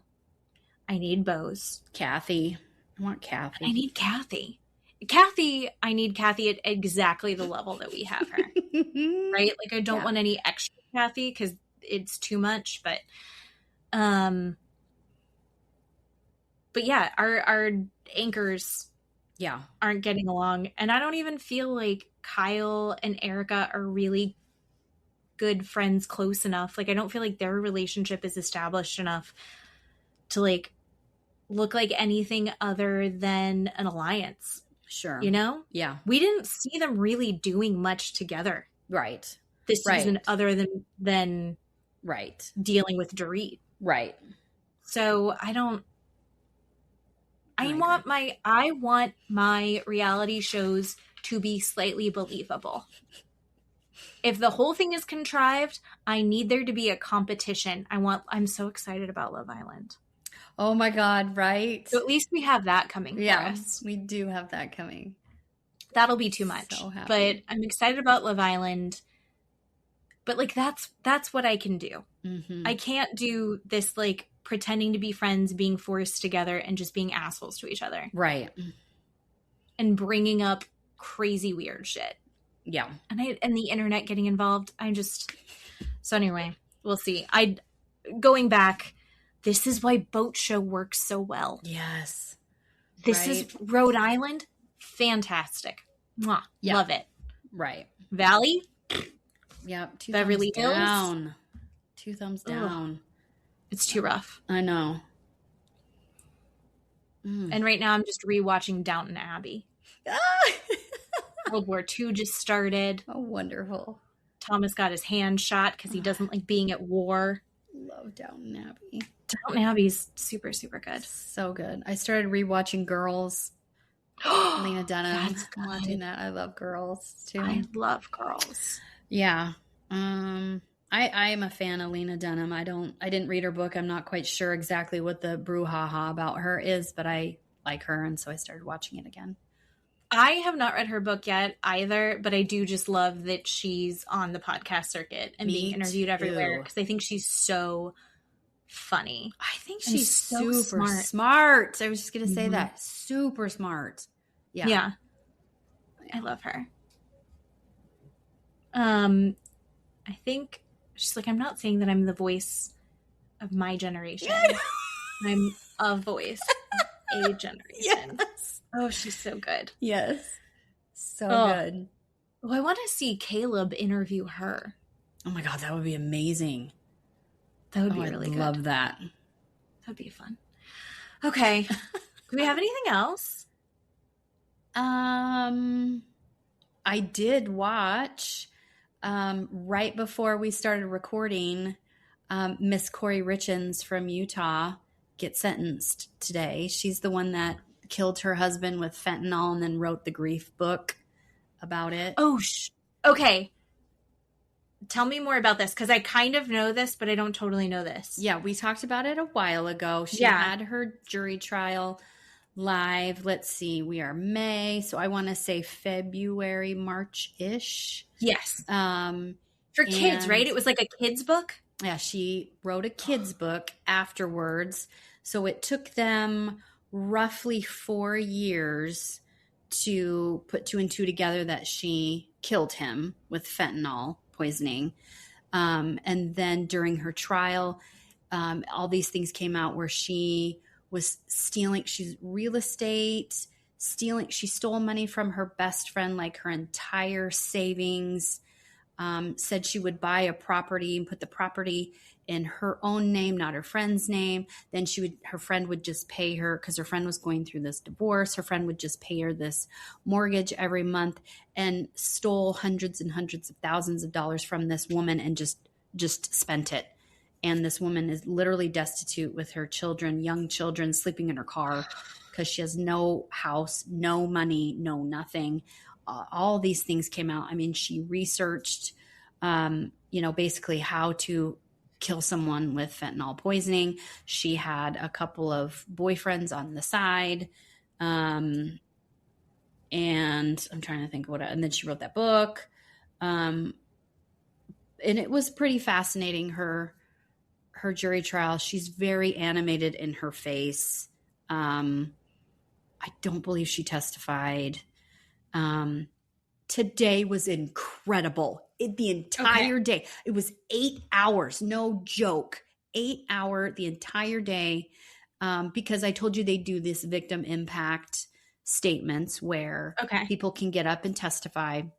And then they go because she pled not guilty and she didn't take a plea deal. She thought she was going to be found not guilty. Yes. But she was found guilty. Right. So they're like, all right. And here's everybody gets to say all the things now. Right. And so I told you they do that PSI report where it's kind of, they talk about her background and things like that, more things about her. They call it mitigating for the judge to read and see more about her as a person, I guess, separate and apart from this murder. And then the victims on both sides. So her family can stand up and say things. She can stand up and say things. And then her husband's family can stand up and say things. And so her husband's 2 sisters and their husbands stood up and said things. Boy. And then, oh boy, howdy. I'm going to try not to cry. She has 3 young boys, the Corey Richens, so the murderer. They have 3 young kids. Each of their therapists stood up and read a statement from these children. Devastating. Like, I sobbed listening to these boys. They don't call her mom. They call her Corey, or her or she. And the oldest boy said things that nobody knew that happened in these 4 years in between, at the time that she killed her husband and the time that she was arrested. Things like she would lock them in their bedrooms for days at a time. They had animals. So they had kittens, they had bunnies, they had chickens, they had goats at their home. She killed them all. Like the kitten, she wouldn't let in the house, and a raccoon killed it. And he was upset about that. The chickens and the goats, she starved to death, wouldn't feed them. So the kids all found all these animals dead. The bunnies, they froze to death because she refused to put the heater in the garage. This is their impact statement. He's like, this is what you put me through after you murdered my father. Like, literally, this therapist is reading. I mean, it was incredible.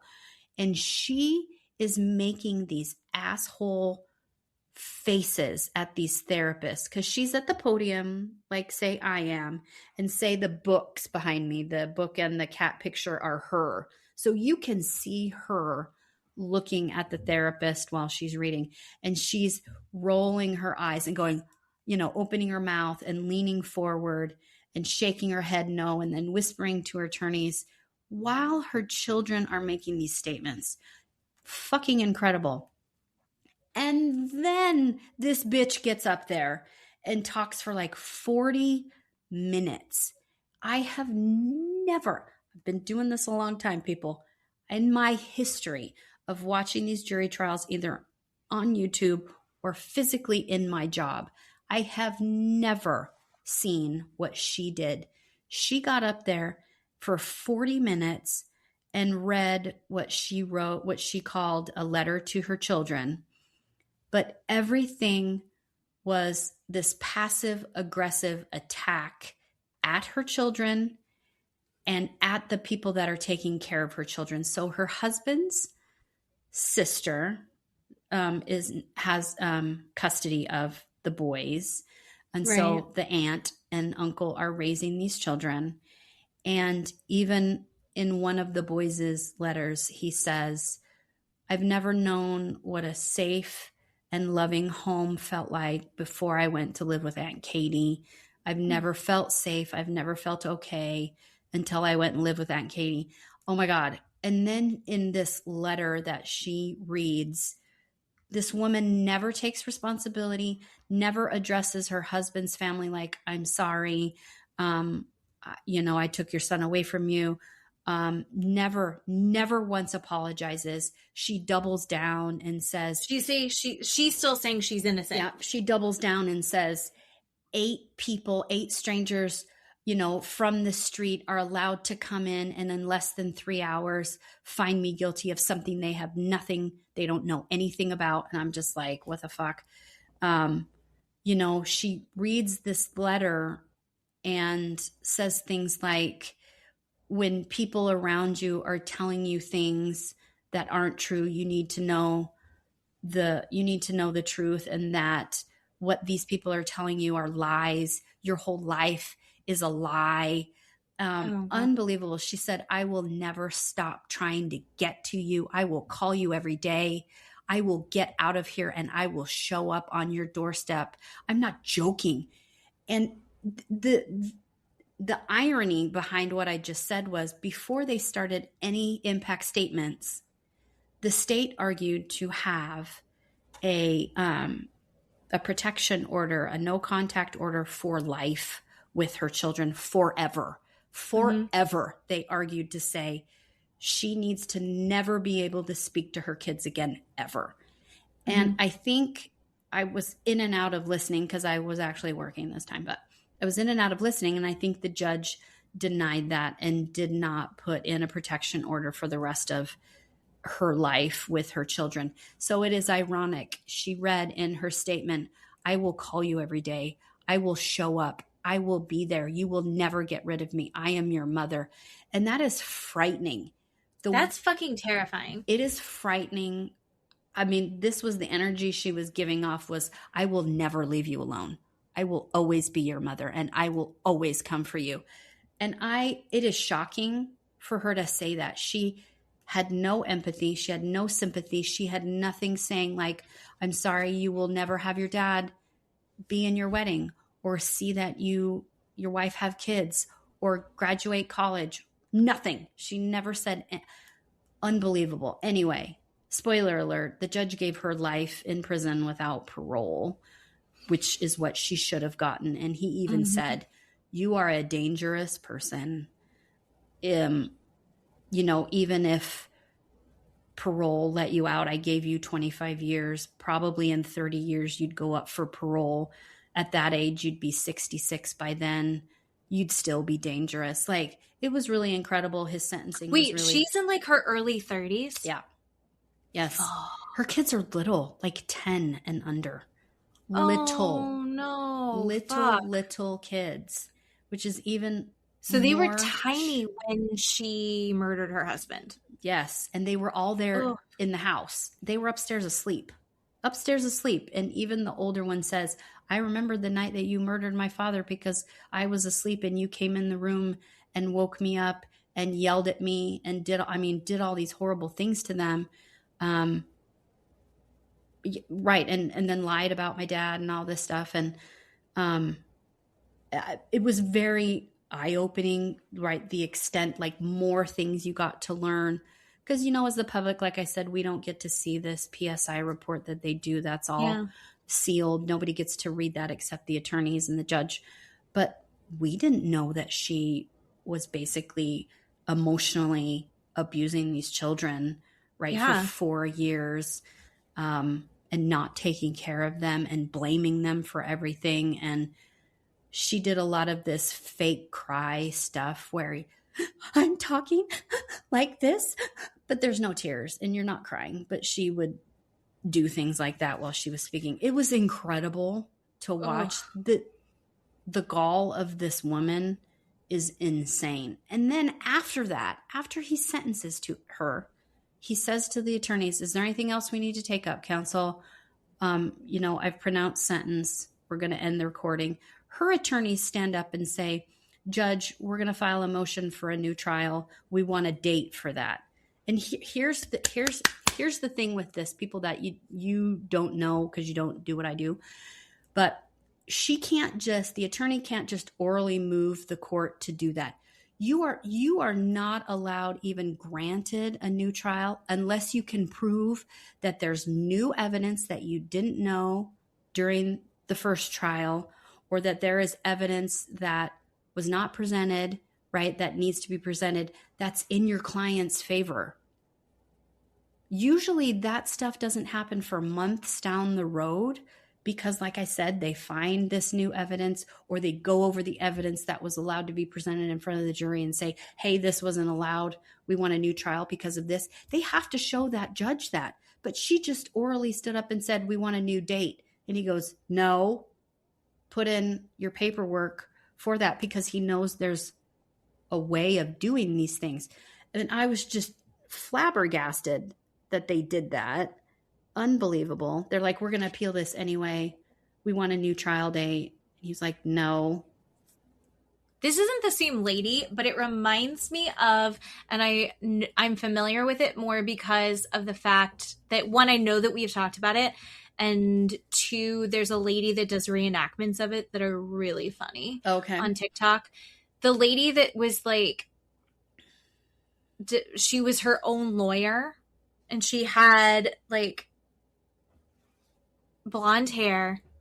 And I want to say it was in like Colorado or Utah or something, but she was like really snippy with you told me about it. And she was really snippy with the judge. Okay. And the judge is like, okay, this is how this works. You can't do it that way. And then I think she had killed her husband. And then she also kept talking to his like new girlfriend or new wife and had her on the stand and then was asking her questions that had nothing to do with the case. But it sounds like that. I vaguely remember that. Yeah. I can't remember who it is. I can't remember what her name is. I can't remember what her name is, but I vaguely remember having this discussion about her. But this woman there's something wrong with her. I mean, yes, she killed her husband. Yeah, that on its face, there's something wrong with her. I feel like this is happening over and over and over again. And I don't know if it's a new thing or it's 100% just that I understand that it's happening more and more and it's more accessible. Sure. But these people, because it's happening with men too. Yeah. Where like we're seeing these cases where they plead not guilty, so it's going to trial, and they are so confident, but they are also very clearly guilty. Yes. And they think that everyone's an idiot. Yes. And they're also like, but the rules don't apply to me in this. Right. We're going to do it my way. And you're like, that's literally the opposite of how any of this is going to work. Yeah. If you see any of this on your 30-minute feed for your TikTok, let me know. But it's incredible. People are going to have lots of feelings about how she acted all day long. Say her name again. Kouri Richins. It's Kouri Ricchins. Kouri Richins. Got it. Yeah. And today her hair was down. I haven't seen her before. Yeah, her hair was down today, and she was. They're showing stills of her face. What an asshole! And she wore lime green. Yeah, yeah. Who wears lime green to a sentencing? Oh, it's because that's her jail outfit. Yeah. Never mind. It's her iDog outfit. Oh, sorry, Utah Department of. Yeah. Anyway, but yeah, she incredible. Some of the pictures, she looks like Gabby from the Bachelorette / Traders fame last season. Oh, yeah. Mm-hmm. It looks like she kind of looks like Gabby's wife. Oh, yeah. Yeah. You have to watch a clip or two and see what it's incredible. People are going to have feelings about what she said. I've never seen a defendant stand up, even the ones that say, I didn't do this. Like even that Alex Murdaugh, the guy that shot his wife and his son in South Carolina, the lawyer. Anyway, that guy, even when he was sentenced, stood up and sobbed and said, I'm so sorry this is happening, but I swear to God, I didn't do anything. Like he had I think he's a murderer. He totally did it, but he wasn't so like full of himself and not totally emotionless, very hard, very mean, incredible. I've never seen anybody read their letter like that. Everyone's a different person, right? We're all different people. I'll tell you right now, if I was on trial for a murder I didn't commit, right, at that point, I'd already be like, holy fucking shit. I'd be terrified all the time. Yep. And confused all the time. Yep. And being like, I don't know how the fuck we got this far. Like, I don't know how we're here. Yeah. And these other people are like, yeah, I didn't do it. You guys are all idiots. Like, I don't.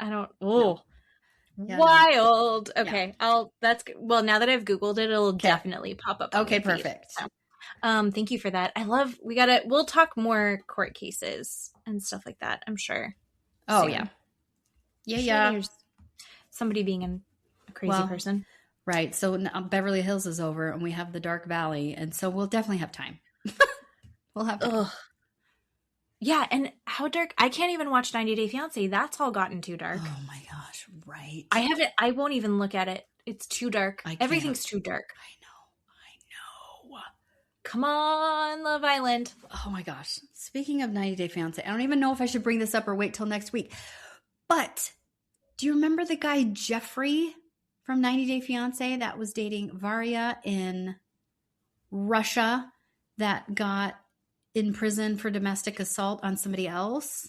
Yes. He had this is why I don't, and I'm saying that we both have light eyes. I don't trust men with blue eyes.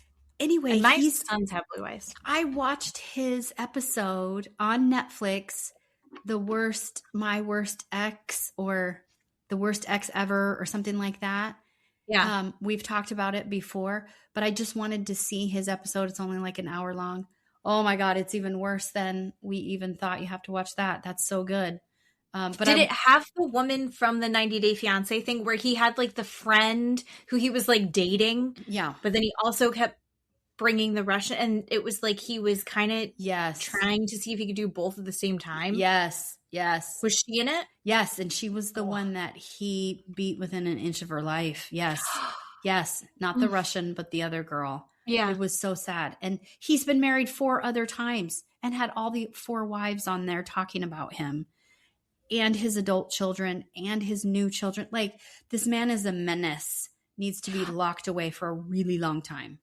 I love that we have video now and people are on blast. And this is everything down from like the Facebook groups where people are like, are you dating my boyfriend? Like, is this anyone's husband? Like, before I go out on a date with him, all the way up to incredible. These like people who, there's this woman that I'm following on TikTok who her husband was very violent with her and abusive to her. And he's got all of these, like, he had other girlfriends. He was cheating on her left and right. One of them is like a real estate agent who was then making videos about her. And she's like, come at me, bitch. And she's like got video after video after video talking about everything about leaving him. And then she's also in real time responding to her ex-husband's current girlfriend. She's like, I have a restraining order against him. Here's all the pictures. Here's the video of him coming after me. It's wild. All of this stuff. And I love that we can see it. Like, it's so much harder to hide any of these things now. And it's like, there are so many like warnings. Like, it's a network of people warning each other about people. Yes. I think it's fantastic and amazing. And I'm glad that it exists. I'm glad it exists too. Unbelievable. So good. Yeah. And then the other side of it is if you're watching all of this, it's like, oh, none of this is in my life. I love that I'm not in these kinds of relationships. Right. And then it's like, I am on divorce TikTok. I love, oh God, what is her name? I know I've said it before. Arizona law attorney. Oh, yes. I know who she is. She's always got a different wig. Yes. Oh God, I'm sorry. Tori? No. I don't know her name. I do know her name. I just can't think of it right now, but I love her. I love watching people talking about their divorces. I love people talking about their, like, how they're getting out of marriages and how difficult co-parenting is. Mm-hmm. And that's a problem that I don't have, but I'm so into it. And then, like, Matt was like, I hate that you're watching it. And I was like, no, it just makes me really appreciate, like, what we have. Because now, isn't this so nice? Right. But also, here's the other thing that I love. I love women checking out. This is my new favorite strategy. I think we've talked about it before. Yeah. Is, like, women who are like, I'm going to be the weekend dad. Yes. You want 50-50 custody? You got it. You actually have to take it. Oh, you're going to try and get full custody? I will give it to you, babe. Yep. You want me to pay child support and you get full custody? You got it. Yep. Turning all of that on its head. I love it. I want to see more of that energy from the women in the Valley. Oh my God. Yeah. That's what I want to see. Yeah. But anyway, okay. Mm-hmm. Until next week. Thanks for doing a podcast with me. I love you. I love you too. And thank you everyone for listening to us. Thank you. See you next time. Bye-bye. Bye. Thanks.